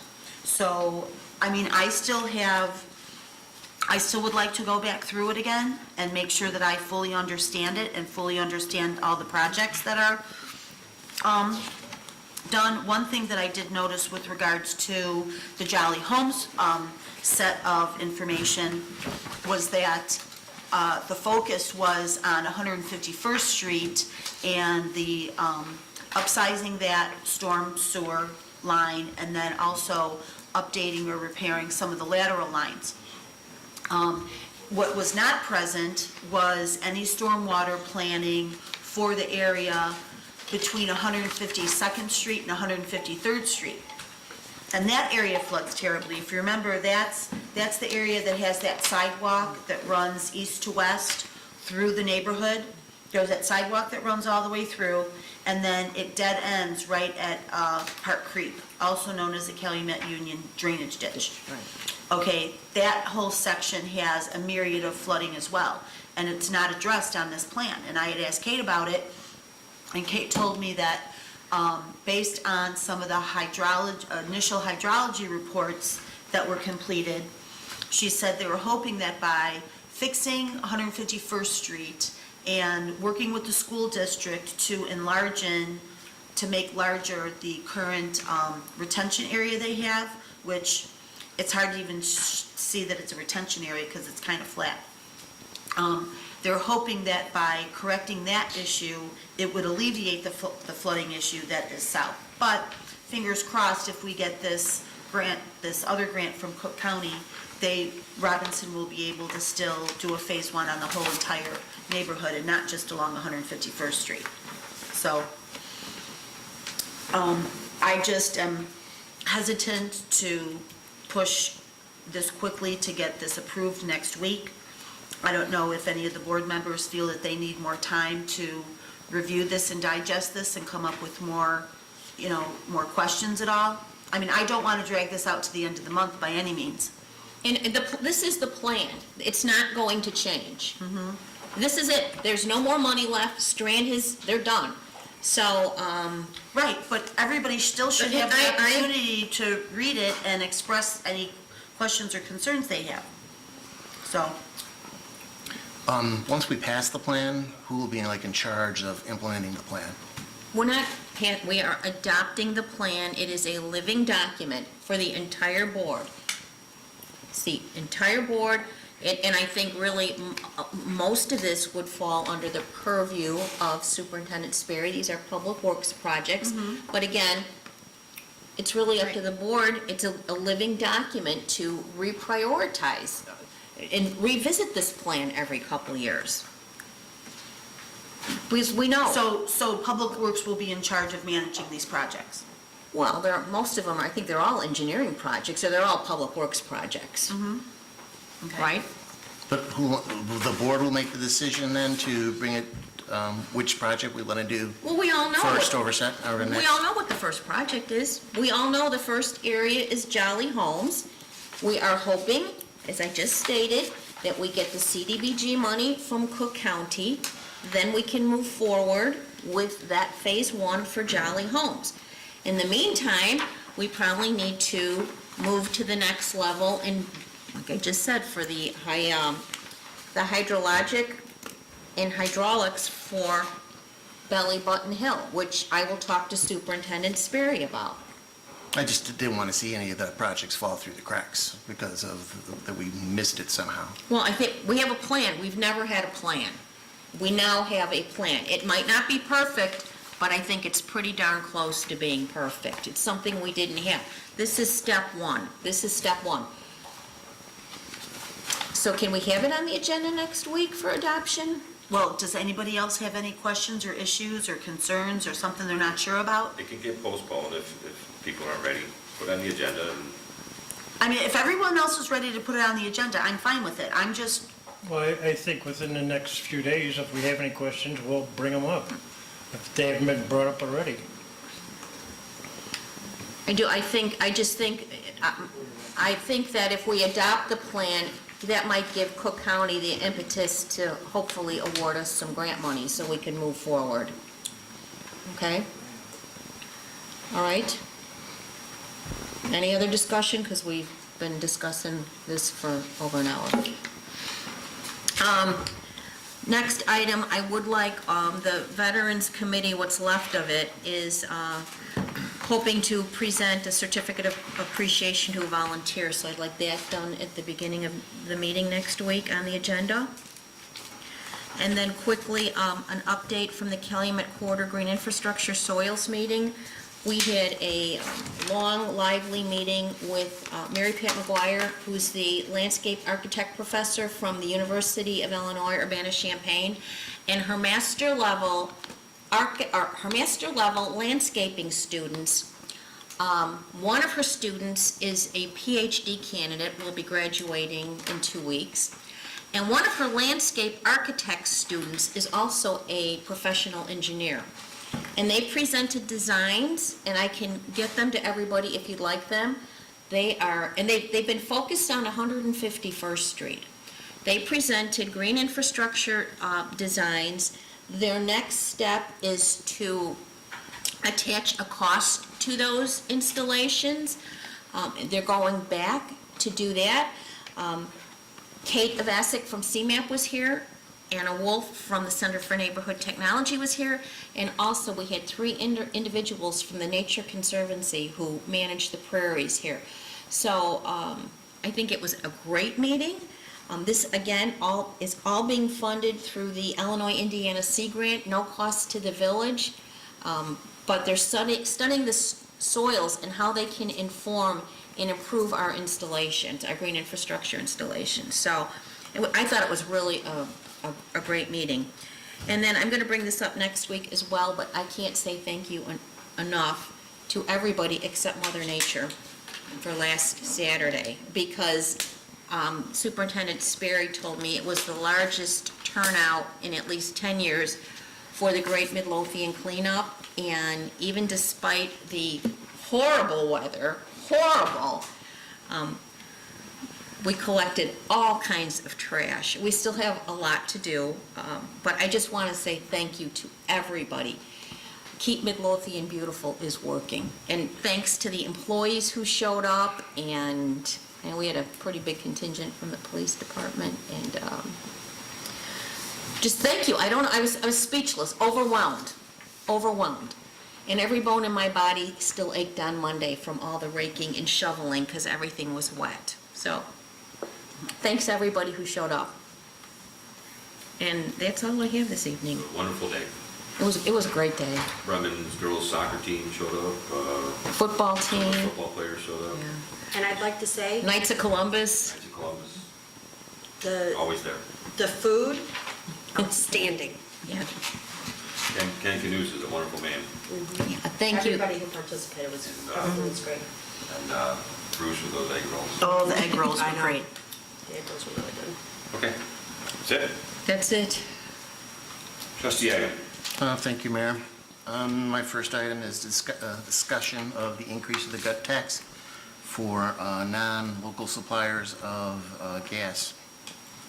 The treasurer did the review of the current rate of 2% and making the recommendation that we go to 2.5%. She provided a spreadsheet for you guys to look at, show the difference. Does anybody have any questions about that? How much is the tax that everybody else pays that doesn't have to pay the gut tax? Is it also 2.5? We have a MUT tax, so Right. that's the difference. It's based, one is based on price, the other is based on consumption. The gut is consumption, gut is per ton. So they're not equally compatible. so- Got it. You can Okay. look at what, Okay, look on the left section under mud, the yellow column. yeah. That's what this individual paid per month in municipal tax. And over here on the right, the second, under the gut, she's got 2.5% or 0.025, 0.030, and 0.035, those three different colors. Oh, got That's it. what that same person Would pay in under the gut tax. So Okay. if you look at it, the 0.03 to 3% is closer to what an individual is paying. The way I, 3% is Yeah. closer to what an individual is paying the municipal tax. Okay. I'm good with 2.5%. We discussed this in the Finance Committee, didn't we? Mm-hmm. The first time I saw this chart, though, I thought we were waiting for someone to provide a gas bill, but somebody finally did. And that's what Maggie took, someone's, Yes. a normal person that uses gas in the wintertime. Thank you for calling me normal. I gave mine too. So did I gave her mine too. And I think at the time that the board originally passed the gut tax, there was contemplation of the fact that we didn't know how it was going to play out. And the board was conservative and wanted to make sure, the board's intent at the time was to make them match, so that no one Right. got a windfall. Correct. And so the board did not want to err by taxing too high. And now it turns out that you erred slightly by taxing too low to make it even. So,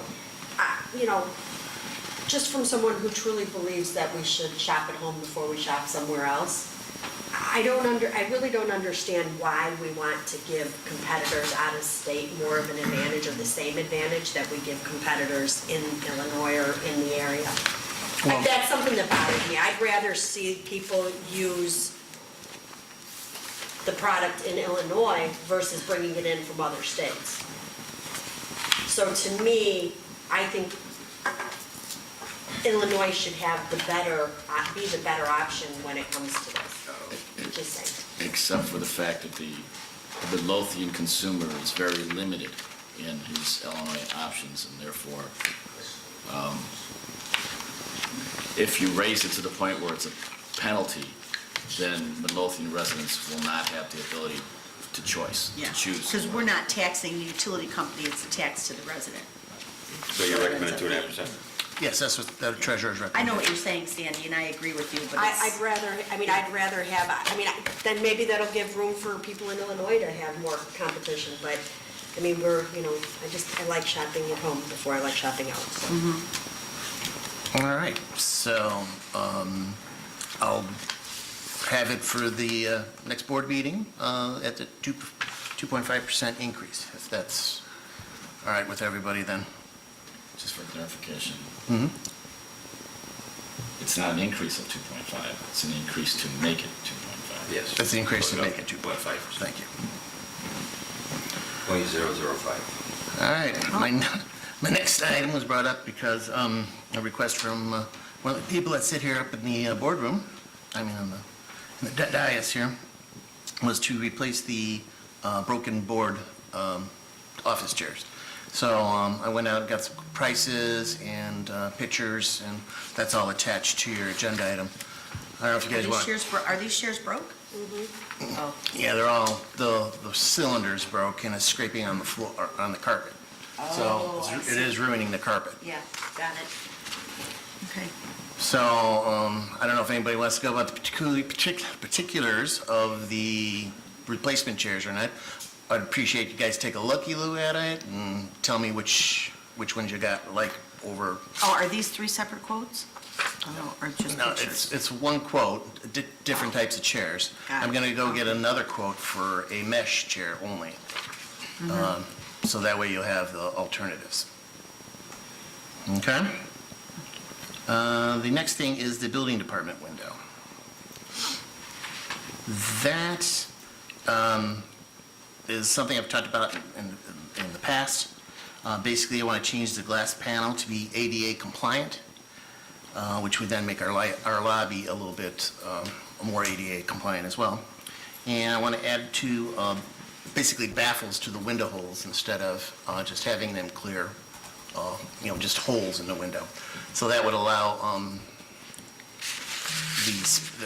the noise in the lobby not to filter in as well into the Office area? office area with the cash registers and stuff like that. So, I'm confused. All right, I'm looking at this quote from BKS Custom Woodwork. Only the one thing applies, the $2,618. That is to replace the glass and put in a countertop that makes it ADA compliant. And that's for where? The building department? For the building department, it'll be for the building department use. And that will be in Nick's office? That will be in Nick's office, yes. Okay. So that's the only thing we're considering on this quote. Correct. And then where's Nick gonna go? Well, that's part of the long-term plans that I showed you previously. Right, that's long-term, but we're Yes. gonna do this window now. If we're gonna do this window now, He doesn't have to move with this window being put in place. okay, This just allows him to have access to it, okay, or for your department to have access to it. okay, It's the first step of a multi-step process here. got it, okay. Does anybody have any other questions or concerns about it? Are they applicable with it? No, I guess- so, is the counter ADA compliant with the counter? So is the counter gonna be ADA height? Yes. Higher, I don't remember. It's going to be lower. Oh, Oh, it's gonna be lower, okay. Yes, because right now we have no ADA compliant Right. surfaces That's in the correct. lobby at all. Okay, so it's gonna be a lower counter, and then it's gonna have a glass panel with a hole in it and the soundproofing baffle, okay. Yes. Okay, and that's the $2,618? Okay, So then the next steps after that will be to clean up the lobby, which I'll discuss in the next meeting. So that we can get that as well as ADA compliant, put in an ADA surface. And add all your forms and stuff like that so that they can easily fill the forms out in the lobby. The lobby has, kind of been worked over pretty good here. And with these changes and stuff that are coming up, we'll need to paint it at the very least, so. So could I just ask a question, so probably go back to trustee Crowley. Where are we with the evaluation of this building? Because I'm just reluctant to put too much money in this building because we don't know what the condition is. Superintendent Weiner. Weinert, you were having somebody else come through, correct? What I did is I had Oliveri Architects. He came through the buildings with police chief, me,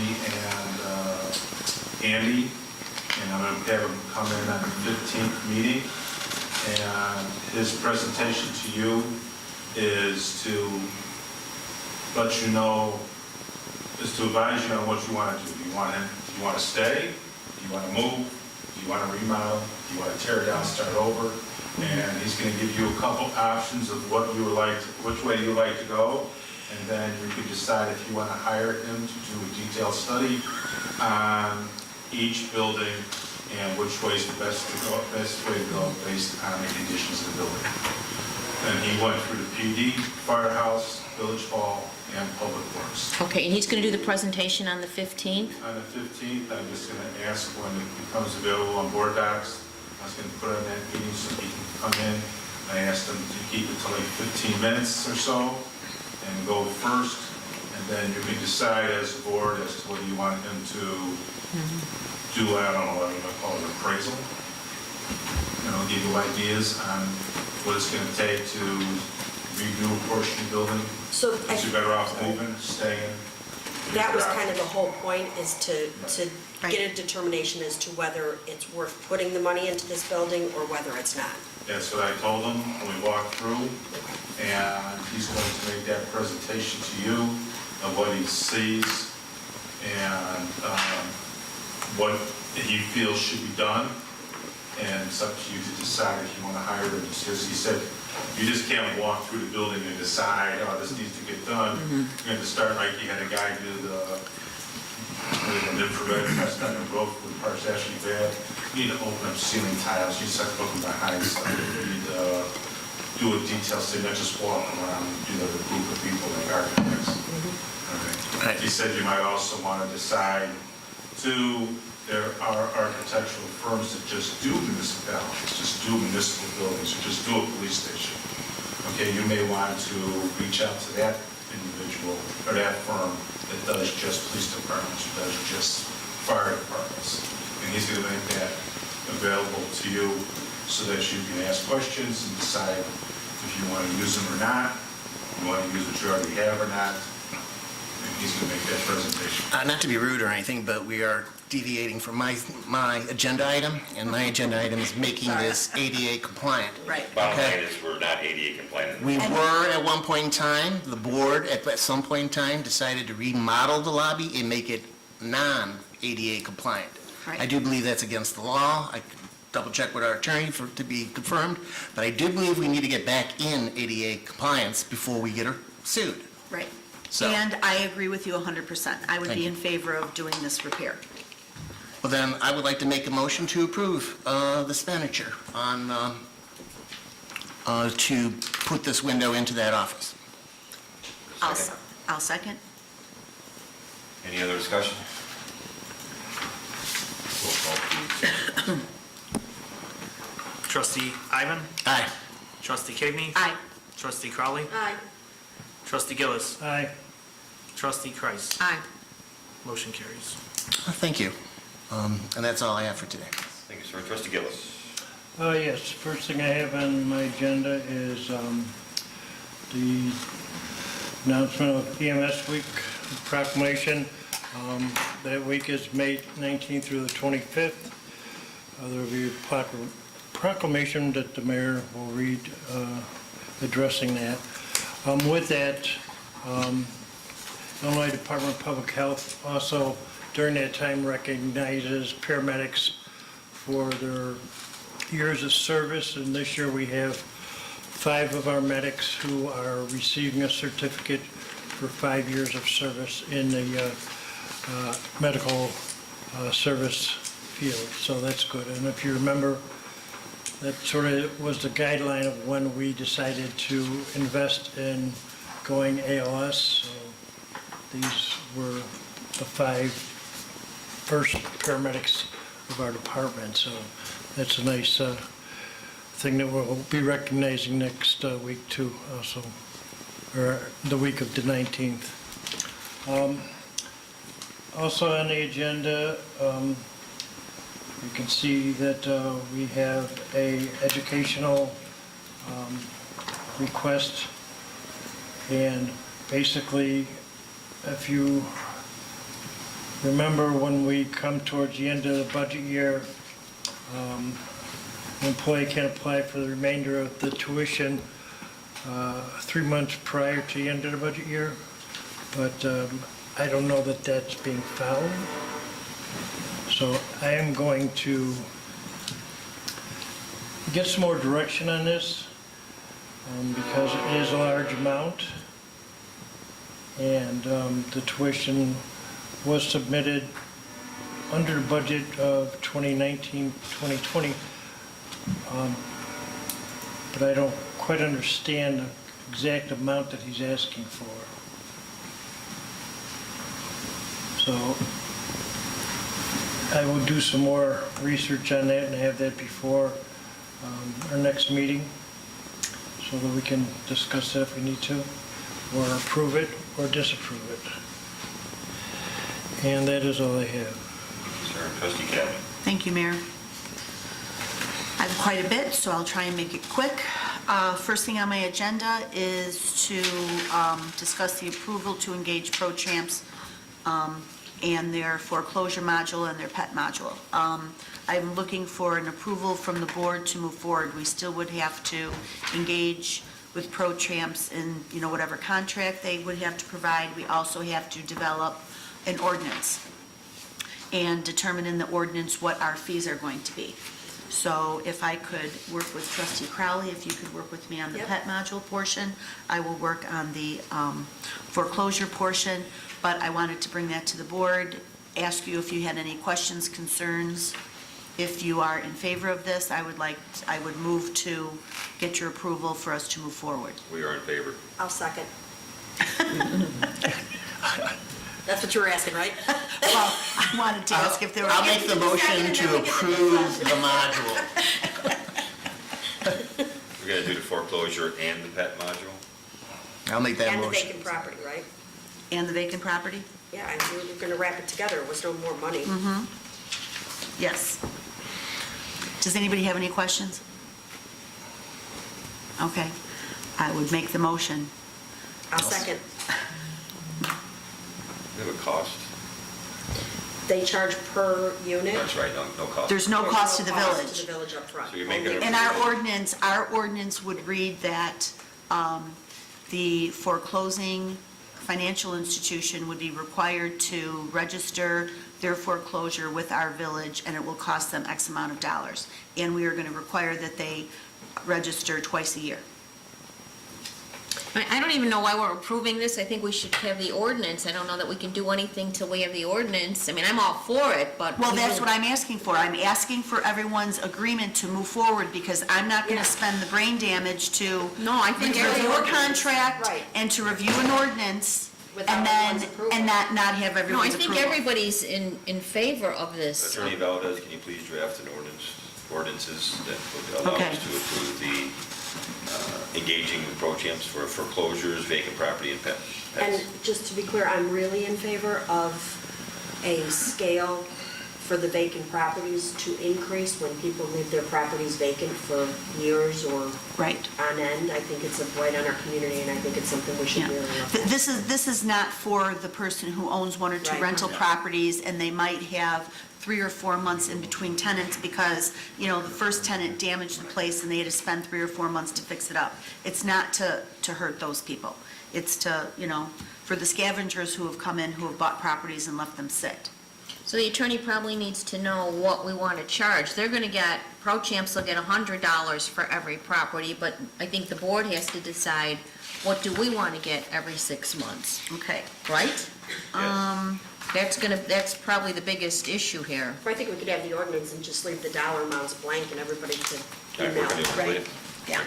So Pro Champs, their recommendation is $300 per foreclosed property semi-annually. Pro Champs gets 100, the village gets 200. Vacant properties, $300 per vacant property semi-annually. Pro Champs gets 100, the village gets 200. And that should be progressive. Yes. Rental property registration, $125 per rental unit annually. Pro Champs retains $25, the municipality receives $100. You got the sample ordinances? I do. Okay. Yeah. Pet registration, they recommend $10 per pet. Pro Champs retains 4, the village retains 6. So, Okay. but as Trustee Crowley said, we can, massage those numbers as need be. I can draft the ordinance with the recommended by Pro Champs and the board can amend it if it chooses. Okay. Next item on my So agenda. we don't need to vote? We don't have the ordinances. No, but everyone said that they're in favor of moving forward with this, so that's what I wanted to hear Yeah, I from thought the that's what we were board. voting on. We did a straw poll. Yeah. Okay. Next item on my agenda is approval of the non-union employee insurance policy. After much machination on this, oh, for heaven's sakes, where did it go?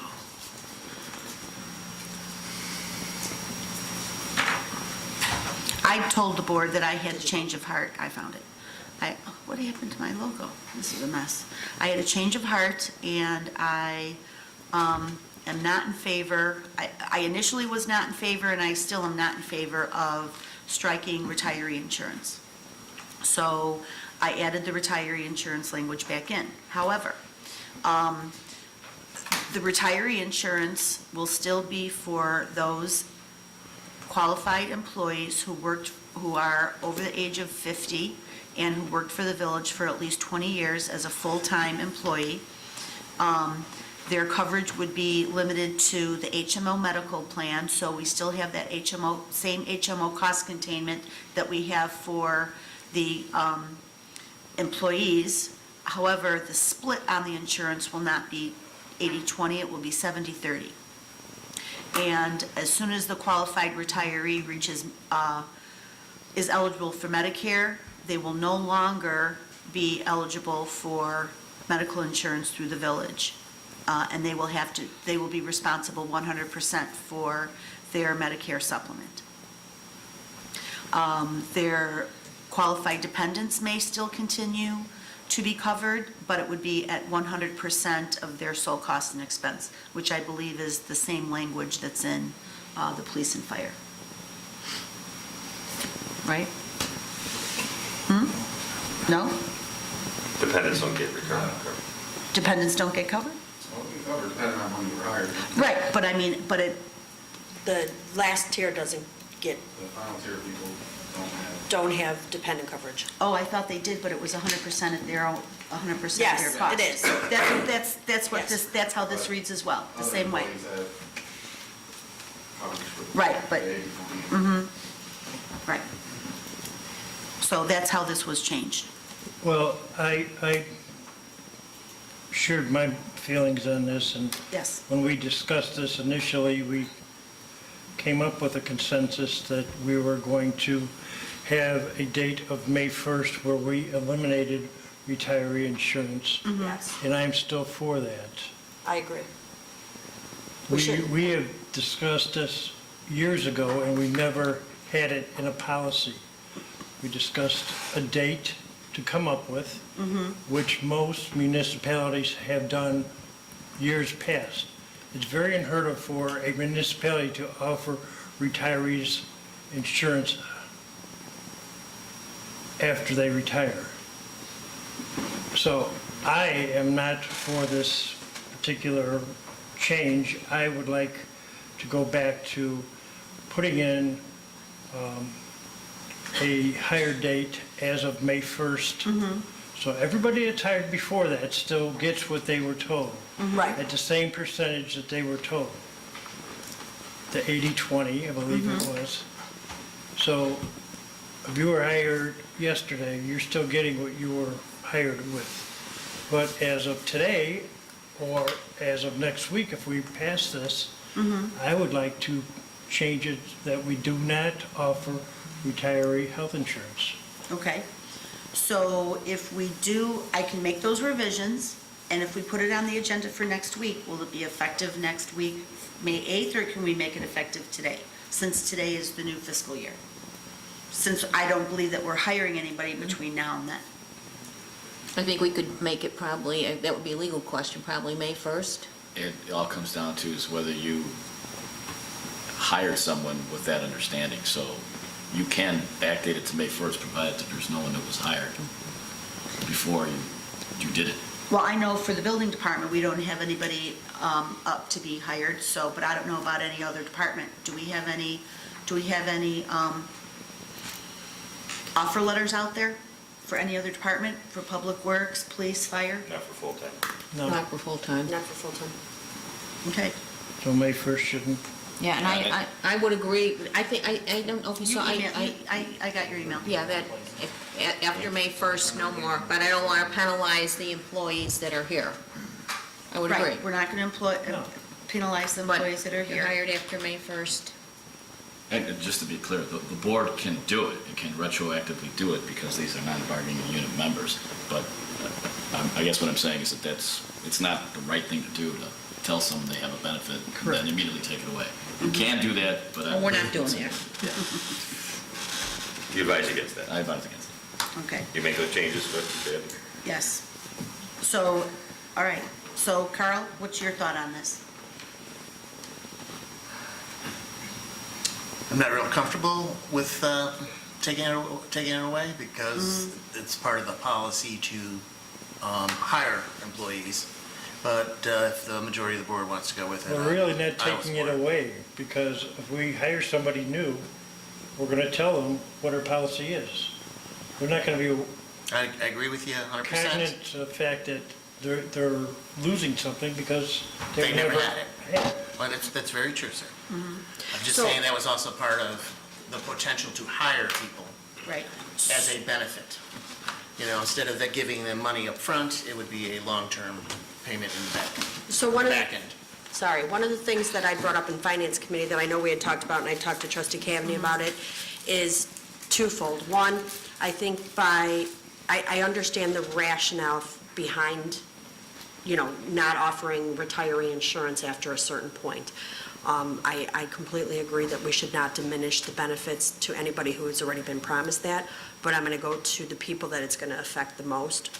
Yes, it will affect our front office staff who are not union, but it also directly affects our department heads, who 3 of them, if they would have remained in the union, would have continued to get that sort of benefit. I don't think we'll see an effect initially, because it's not going to affect the people that are going to be in that position in the next 10 years or so. But eventually, what we're going to see is we're going to see the fire chief, the police chief, the public works, who may be getting promoted from the rank and file, being cautious about taking those positions, because now they're going from where they are offered retirement insurance to taking a department head position to not get it. And that's a concern I had. And I know we've had different conversations about that, but I worry about people being concerned of being here 25, 30 years, knowing that they're going to have health insurance, and then it comes to the point to them to be promoted to a chief or an assistant chief or a superintendent or an assistant There's superintendent. nothing saying that they cannot negotiate that in a contract. Right, but then that's where I feel that's not fair, because if Right. a policeman or a fireman have the opportunity to negotiate that in a contract, that by them leaving the union and going to a command position, they still get to get retiree insurance, to me, that's not fair to any of our non-union employees, that they don't have that same option of getting retiree insurance. And that was one of the main reasons why I changed my mind, and I did not agree to take the retiree insurance out. And that's why I thought it would be best if we put it back in and we just changed the split so that it would be less expensive for the village and put a little bit more of the financial responsibility on the And retiree. I'm completely fine with the split as long as it affects people that already haven't been promised something, like they said. So if we want to change the split, that's fine. I will go along with either one as long as we're not affecting people who've already been told that, they were going to get retiree benefits, and then that would change. So that's my concern with it, is that, there are union employees that have the opportunity to negotiate that for themselves, but we have non-union employees that don't have that same opportunity, and I don't think that's fair.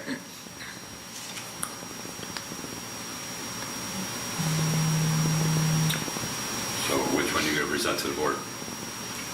Well, I presented this one to the board, Okay. and I've redrafted this umpteen times, taking in everyone's consideration, and this is the first valid discussion we've had about this in 4 months. Do you want to make a motion to approve it? And see how it goes? If it doesn't pass, then you can amend it. Well, I don't see what the point is, because I don't think it'll pass. So, Well, we let the board decide, okay, then I'll make the motion. and I'll second it. You're making a motion to approve the proposed health insurance policy for non-union, non-bargaining unit employees. Yes, I'm making the motion. Presented to the board and seconded by trustee Hyman. Any other discussion? Roll call, please. Trustee Cavney? Aye. Trustee Ivan? Aye. Trustee Crowley? No. Trustee Gillis? No. Trustee Kreis?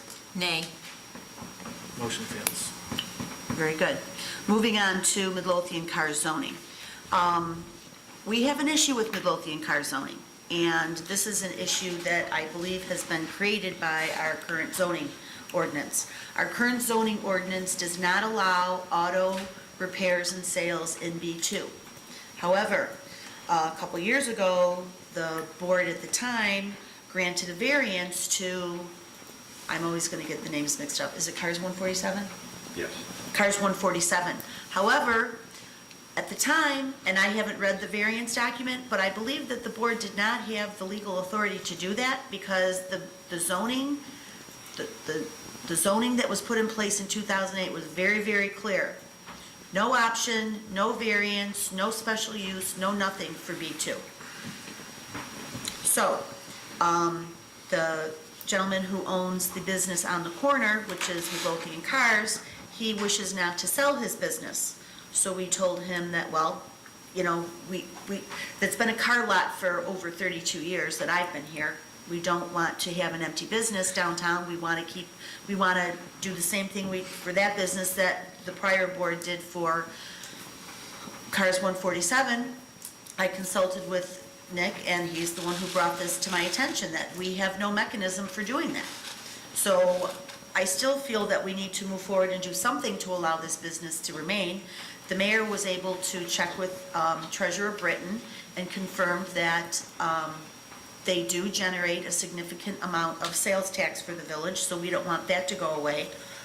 So I am recommending that to the board that we change the zoning for B2 to allow, and we can't spot zone either, that's the other issue.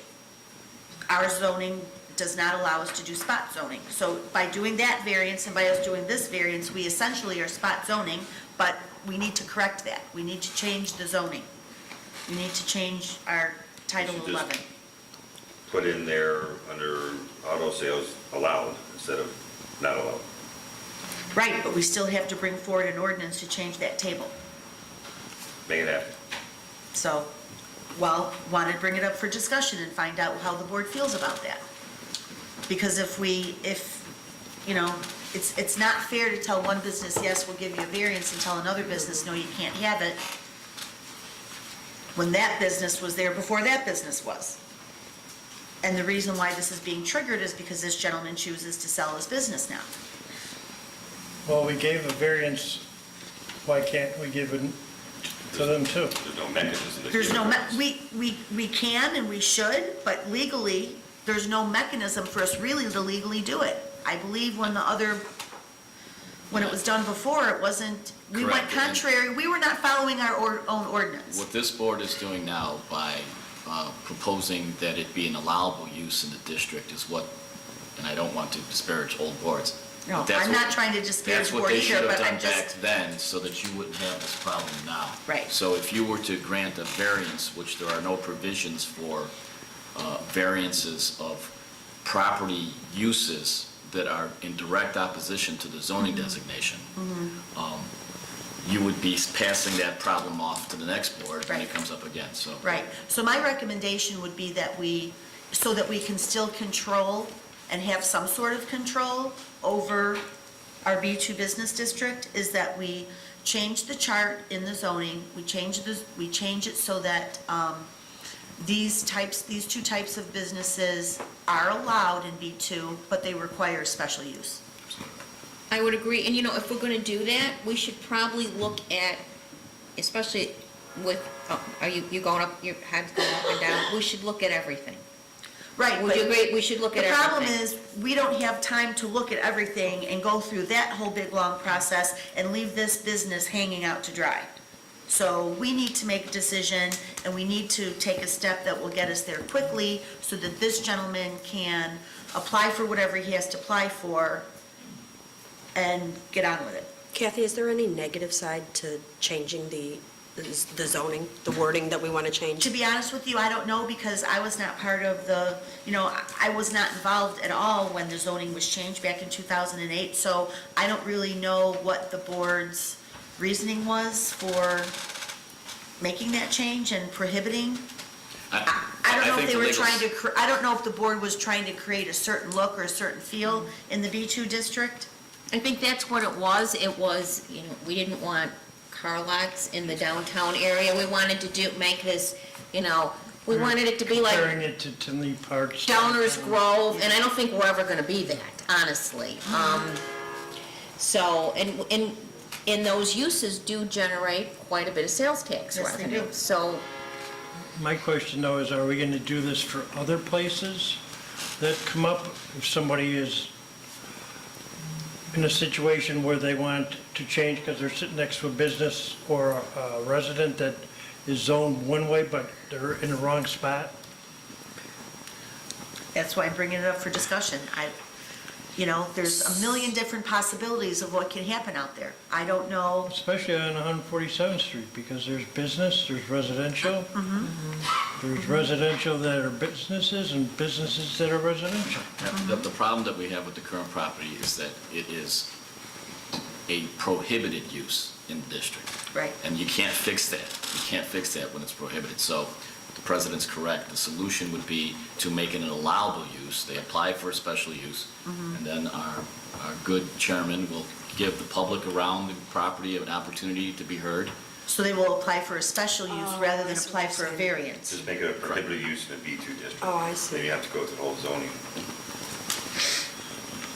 So we don't have to change the zoning, we just have to change the chart Yeah. of what's allowable in the B2 district? Correct. Okay. And so then this business would have to go to the zoning board and ask for a special use? Special use. Got it.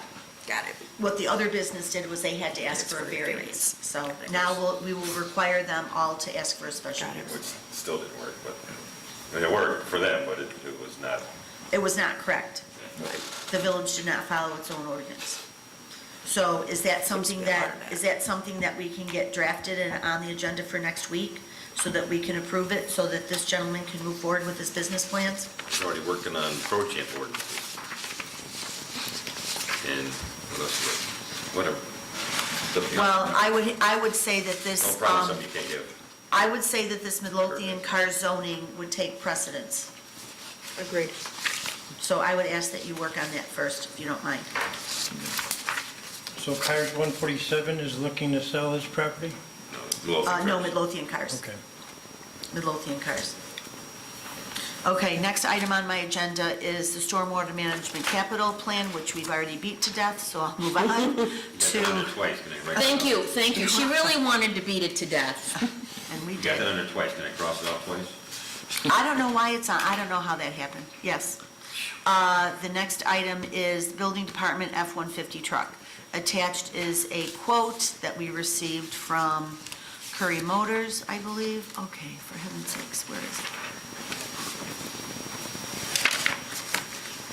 For some reason, I'm tapping on the F-150 truck, but I'm getting, It opened just fine. There it is. oh, there it is. I was getting the Civic Plus. I don't know, user error. Okay, so Fred, our building department inspector, had been driving around in a vehicle that had been used by the public works superintendent, and it was no longer fit for Joe, so we took it over and he was driving it, and got sick in it twice from carbon monoxide poisoning. And also discovered that the transmission is bad and it would cost $2,000 to get it fixed. So I am strongly recommending that we purchase this medium, I think it's a medium duty or light duty pickup truck for the building department. Why a pickup? So when he goes around and picks up all the bad signs, he can throw it in the back of the pickup truck instead of opening the hatch. I believe it's less expensive than a SUV.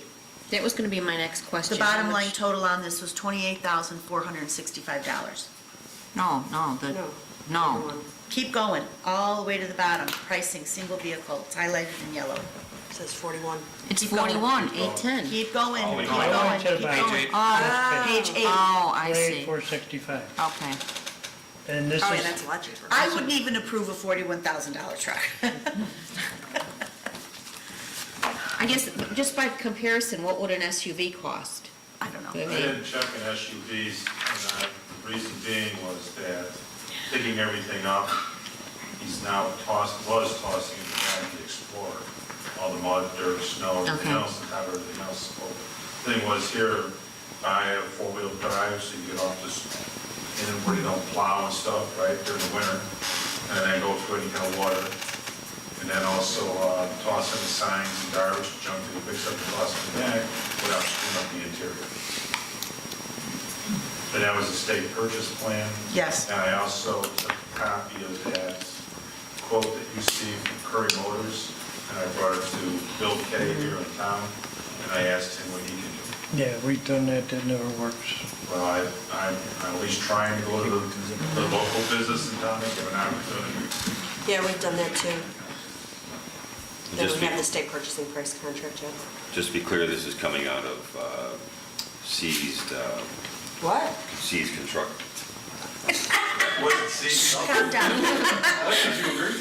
think we did nothing. Seized wasn't the right word. No.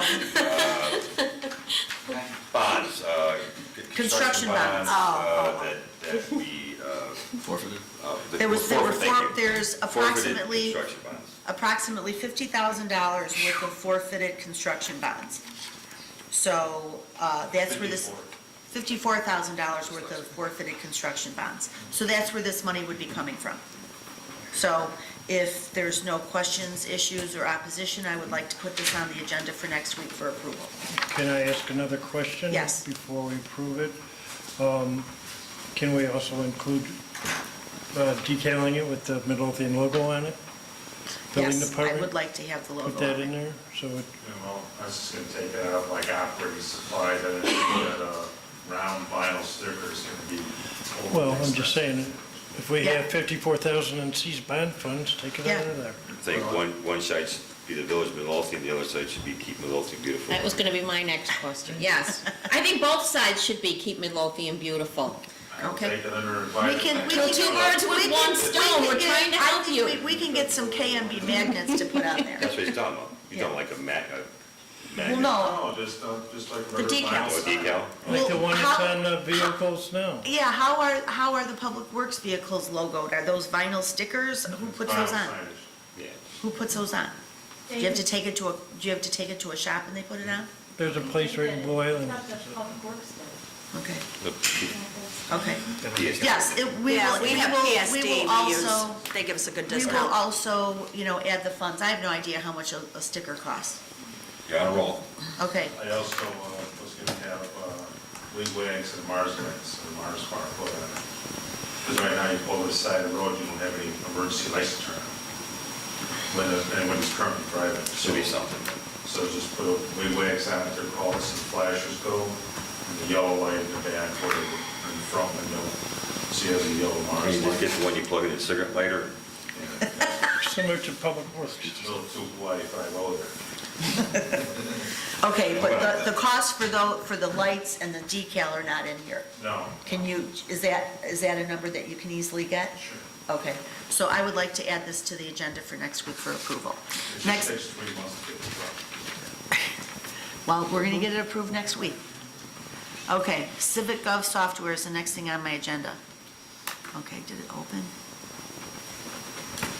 Okay. Here we go. Okay, attached is the quote for the software implementation cost at $17,675. This is cloud software, so it will not take up any space on our servers. The yearly subscription fee then every year is $3,850. And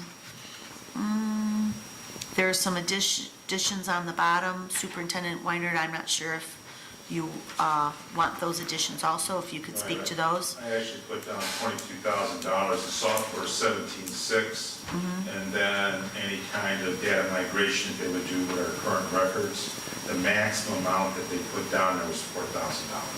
So I put down to $17,600, I added the max amount to $4,000, which would be $21,600, I just put down $22,000 in the budget in order to get that software going for good and private. So they'll do the migration and the data entry then to update all the tables and whatever you need to get this thing running then? Correct. It takes approximately anywhere from 3 to 6 months.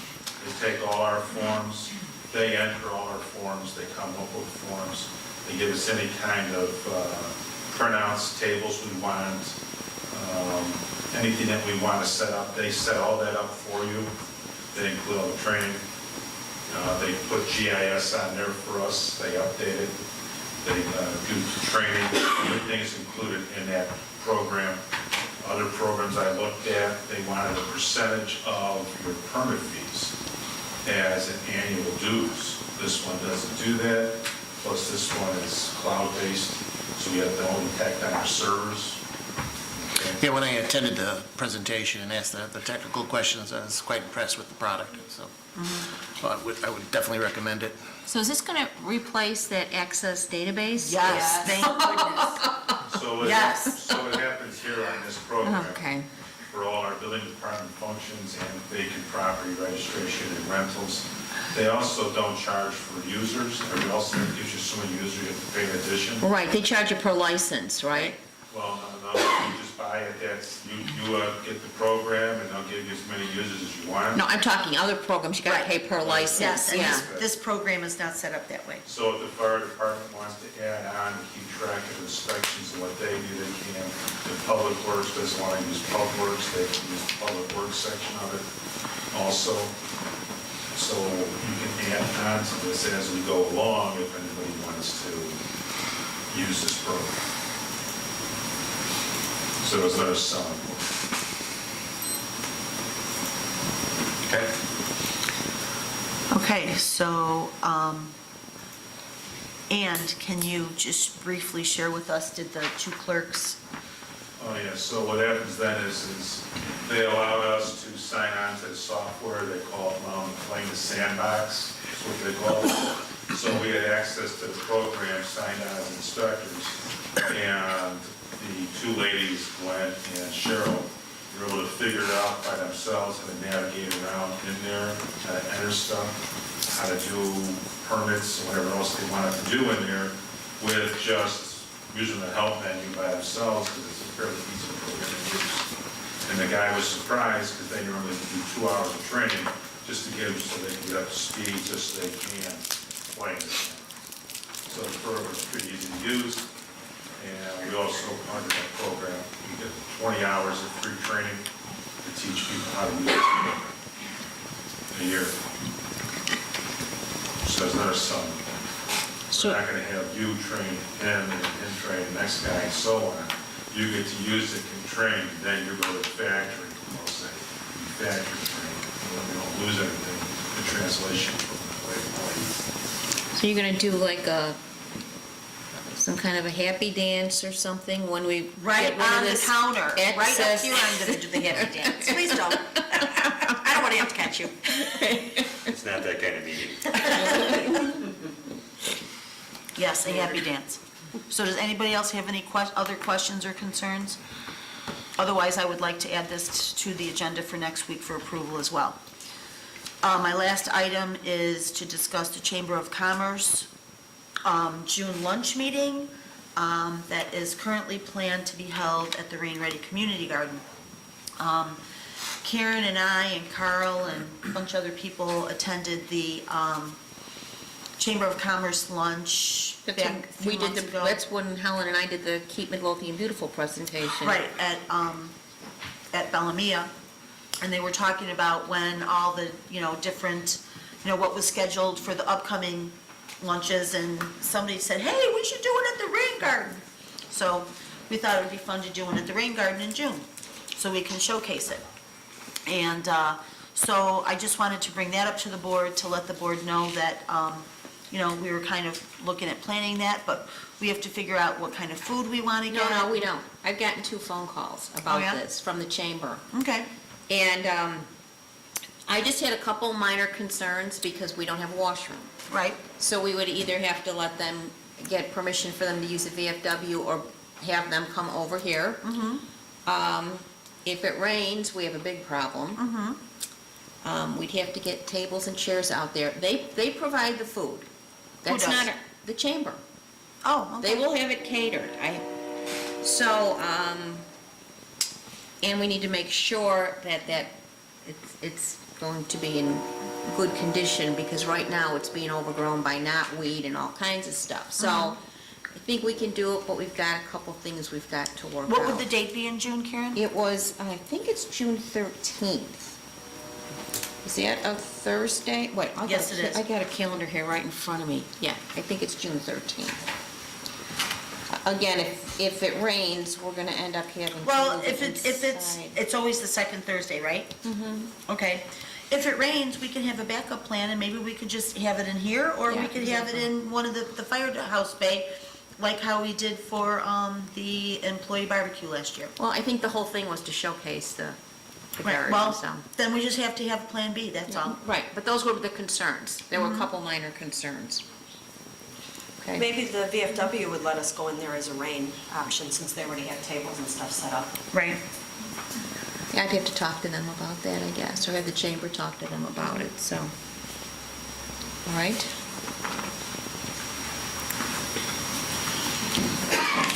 Anything else, trustee Cabney? I don't have anything. Superintendent Weiner, did I miss anything? No, what I'd like to do though is when you have this pro champs meant to do foreclosed and vacant properties, but I would not do rental properties as part of their program.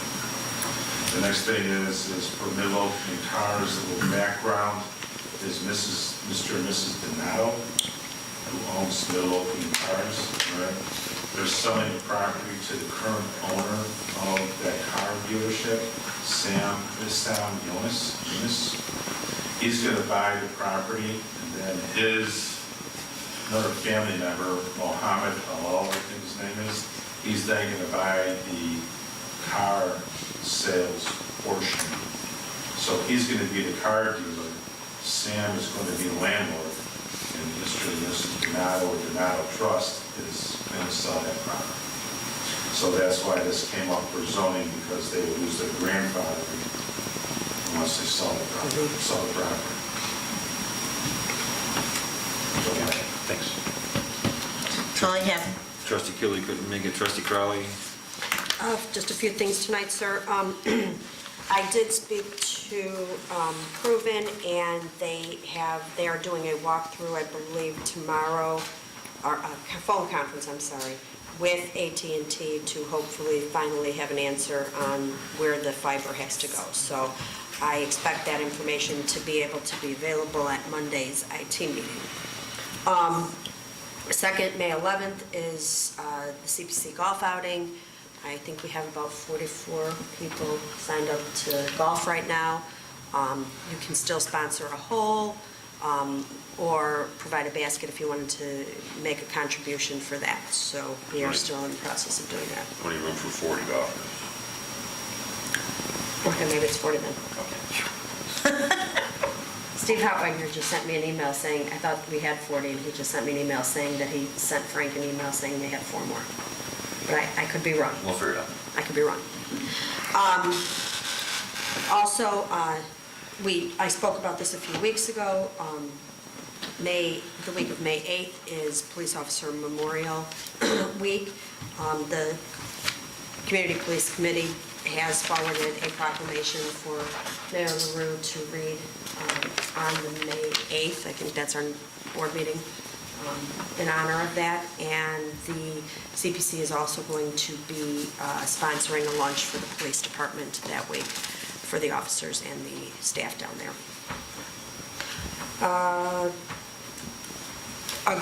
We have the possibility of a grant opportunity. Police department has been working on looking at different camera systems for eye in the sky. One of the grants that came available recently may allow us to apply for it to get some funding through that. So Chief Delaney and the department are looking at that, and will apply for that grant if we meet all the criteria. What else do I have? Let's see. June 7th, the tax seminar. We have scheduled a tax seminar. It will be June 10th. June 7th is the start of our appeal here in Bremen Township. So on June 10th, we will have a representative from the assessor's office, from Dan Pavlik's office, and also Maggie Britton has offered to come in and give a little presentation about how our taxes are calculated. Both departments will also talk about how people can file their appeals, what they can expect, and things like that. So we're putting together a flyer right now, but that tax seminar has been scheduled for June 10th. It went out on the water bills. It'll be at 7 o'clock here in Village Hall. And I think everything else can wait. That's all I have, sir. Comment on? Oh, the 15th, 15th. 7. What day is that? 7. May 15th. Friday, May 15th.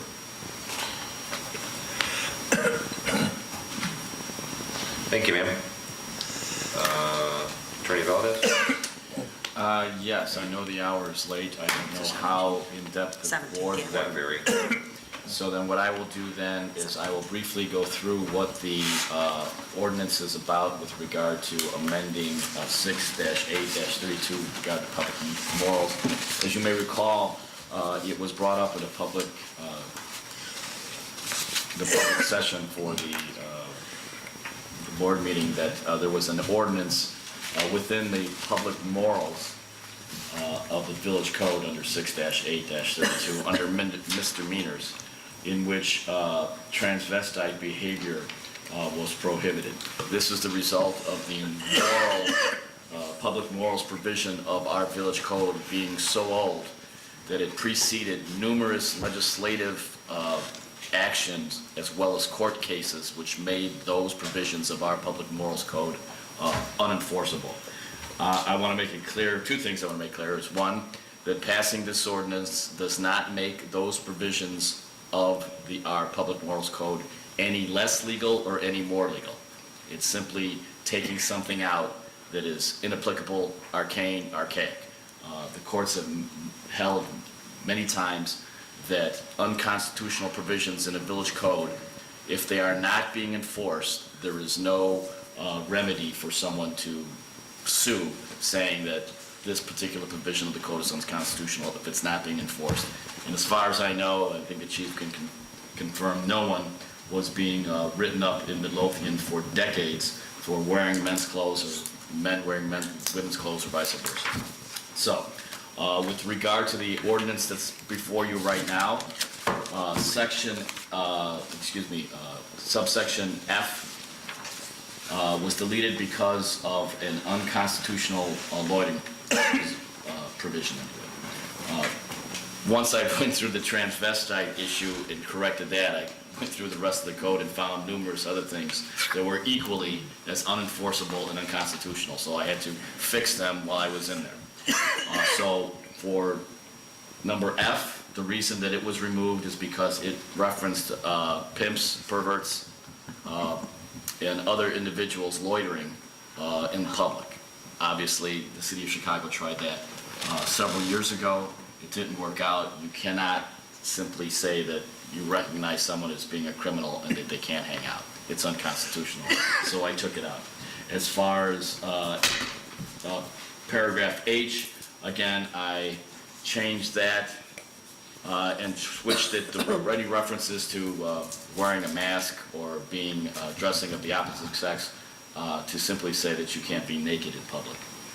With regard to paragraph J, that was deleted because it contemplated, I guess at some point in the history of moral section, there may have been hucksters on the street that were selling fraudulent porn. In other words, they were selling things purported to be obscene and prurient and having pornographic value, and then someone would buy it only to find out that it was nothing, that it was nothing pornographic about it, and then of course no one could complain because how do you go to the police and say, I tried to buy porn and I got nothing? And it was fake. So that provision was removed as being impractical and unenforceable also. Provision M was deleted because I would refer to that as the snake oil sales of medical information. Apparently at one time, people would try and sell sexually orientated products to the public, and again, for the same reason for the other one regarding the fake fraud porn, there was a law prohibiting from doing that. In addition to that, it also treads on First Amendment rights, and so I removed that provision. For N, subsection N referenced abortion information, and clearly it comes from a time preceding Roe v. Wade. It was a prohibition against disseminating information that could be construed as promoting abortions. Obviously unconstitutional and unenforceable. Finally, section O, deleted a provision for a museum of human anatomy. And apparently back in the 1800s, going into the 1920s, there were these human anatomy museums that would open up, and they would have naked people depicted, body parts and stuff like that, that was naked. And back then, that was like a gentleman's thing, that the guys would get all inebriated. Okay. They would go in, and that's where they got their enjoyment. Okay, so those things are no longer in style anymore, and there's no need for our police department to be worried about anatomy museums. And again, the theme going through all of these things is that there are other provisions of our ordinance that we can enforce to prohibit the criminal behavior, that these do not allow us to do so. And the last thing that I would say is that because every city in the United States has numerous provisions in their village codes or city codes that are inapplicable anymore or are unenforceable, we don't want to get in a situation where we are spending enormous amount of money to correct there's probably hundreds of more provisions in the code. I will say this, that because the mayor asked that we fix this one problem, that's included in the retainer that the village has with me, so it did not cost the village anything to take these archaic provisions off, and that will be my approach in the future for small things that just no longer apply. That will be included in the retainer, so it doesn't cost the village anything to get our village code on stuff like this back into compliance. With that said, I'm looking for a motion to approve ordinance 2025, amending Title 6, Chapter 8, Section 6-8-32 of the Village of Midlothian Municipal Code pertaining to public morals. Well, my goodness, I'll make the motion. I'll second. Because we don't need any of those kind of museums around here. Is there, Nor do we need fake porn. Yeah, or fake porn. Yeah. is there any other discussion? Roll call, please. Trustee Crowley. Aye. Trustee Kami. Aye. Trustee Gillis. Yeah, aye. Trustee Ivan. Aye. Trustee Kreis. Aye. Motion carries. Thank you, sir, and thank you, Attorney Valdez, for delving into this with such vigor and vim. And next, we'll look at the ordinance prohibiting riding a horse through a park with a mace. So, thank you. All right, anything else? That's it. Out of my business, we talked about the Class 8 for 14801 Cicero. There was some concern about it looking bad on the village. Filing this resolution with the county, spoke to Commissioner Miller last night, and she said it absolutely would not. What would look bad is if we filed an application or approval of a resolution supporting a Class 8 on a vacant property that continued to sit vacant and nothing happened to it. She said that's what looks bad on the municipality. So I told her the whole backstory. She thought it was at least worth a look by the county board and their economic development group. So with that said, I'm looking for a motion to approve the resolution number 19-0501-A to support and consent to an application to the Cook County Assessors for a Class 8 certification pursuant to the Cook County Real Property Assessment Classification Ordinance. I'll make the motion. Now second it. Is there any other discussion? I would just like to say that I am in full favor of this. However, I will abstain due to my relationship with the broker who represented who represented the current owner of the building. And the only comment I have, which it's more of a legal question, which I brought up last week, is that the application clearly states, they're asking when the work is going to begin, and I wanted to make sure that this board isn't putting itself at any type of, I mean, I support it, but we're not putting ourselves at any type of risk because it doesn't comply with the Class 8 requirements of the county. And that is a very legitimate point, trustee, and the ordinance is drafted so as the village is very upfront as to what the facts are and to what it is recommending. So we're not hiding anything. And I had a discussion with trustee Cagney. I think what we need in the village is going to be a form for class incentives, for the Cook County class incentives that the village can give to potential developers or property owners so that they can fill them out, and then we can beforehand make a determination that they're eligible for it. Well, this property owner did come to the village while it was vacant. And he was told that he wasn't going to get a Class A because he had to tell the village who was moving in there. So it had been there before. So I think I explained all this to Commissioner Miller last night, and she thought it was at least worth a shot. So any other discussion? Roll call, please. Trustee Gillis? Aye. Trustee Ivan? Aye. Trustee Crowley? Aye. Trustee Kreis? Aye. Motion carries. Speaking of Commissioner Miller, in our talk last night, she did inform me that Cook County passed I think she said ordinance, that they're going to be removing the vacant property, basically a tax break. When what they found is that owners of vacant property continue to sit on vacant property because they get such a huge tax break for being a vacant property. So the county is going to be removing that, and they'll be That's good. paying That's a much very higher tax, property tax, on vacant businesses, commercial real estate. Well, that's good. That should give some motivation to some of these property owners to move their property along. That's the theory. Excellent. Could I also just say one thing about county ordinances, just in case anybody read it? There also was an ordinance passed by the county board in regards to not being able to discriminate against someone with a criminal record. That ordinance was given to our village attorney and also sent to the expert in Illinois for the crime-free housing, and we don't believe that ordinance will affect our crime-free housing. Okay, also I got you guys all have been provided the intergovernmental agreement with Bremen Township and Crestwood for the Tributary Sea flood mitigation project and also the plan. So I'll give you some time to look through it. It's 30-some pages, lots of information there, so we'll be bringing that up for approval in the near future. Trustee Cavney, I was going to say this at last week's board meeting, but I was very, very under the weather.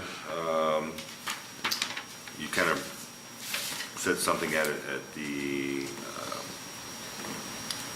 cleanup day on Saturday. The EQ compost. Yes. Locally produced and sustainable. Yes. I know that we got a pallet full of it. Yes, we do. Metropolitan Water Reclamation District of Greater Chicago now offers high-quality compost for no charge to residents, nonprofit organizations, and governmental agencies within Cook County. MWD's compost, called EQ Compost, is produced by blending biosolids, wood chips, grass clippings, and leaves, and is a superior alternative to other soil amendments. The term EQ is for exceptional quality, helps soil retain the nutrients and water plants they need to thrive, works great with mulch. So anyways, they have it available to residents at no charge. And I believe we did pass out some of those bags to the volunteers on Saturday at cleanup day, but we have more. I'm not sure how many more, but you can contact Kristen in Public Works and get a bag for yourself. And what would you use those for? You would use the compost in your garden, in your flower beds, in your flower pots. They have nutrients, so they're gonna Yeah. healthier plants. They're all dead. Yeah. They'll help prop up your plastic flower Just keep in mind that you sent this to these people, and they're giving back what we sent them. That's right. This is recycling at its finest. Next week's the 8th. Talk about this at the board meeting.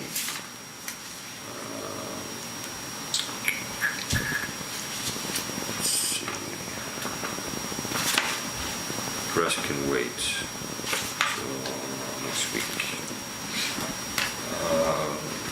That is all. That is all I have for tonight. Clerk Moscow. Yes, just a few things. The board is, I think, is in receipt of a handful of meeting minutes, which will be on the agenda for approval next week. And I believe Marie is working on another one, which you may have tomorrow. We'd like to get that approved also. And then just two other reminders or announcements. Saturday, May 4th is the Midlothian Area Resale Day, our annual Saturday garage sale. It's from 8 a.m. to 5 p.m. That's the Saturday the 4th. And a reminder that also at the beginning of next week's board meeting, we will have the swearing in of our trustees.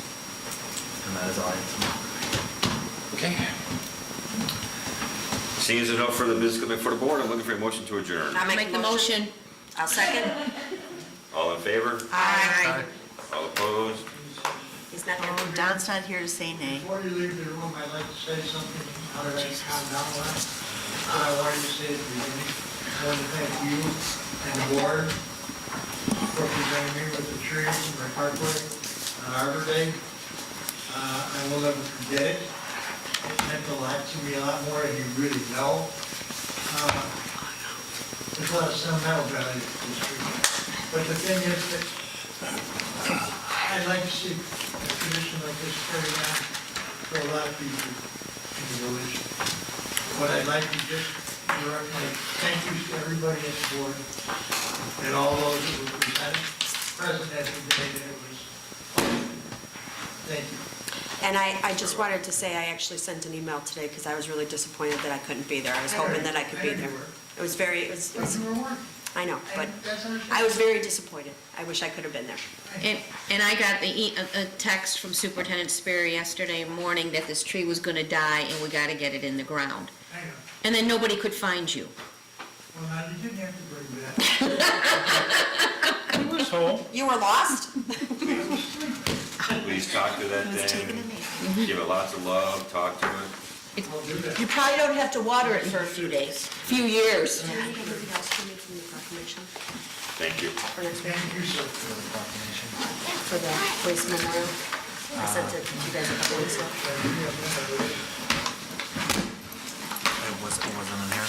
No, I I don't talked have about it. it 2 weeks ago. I think, and I sent you guys an email with a copy. Okay.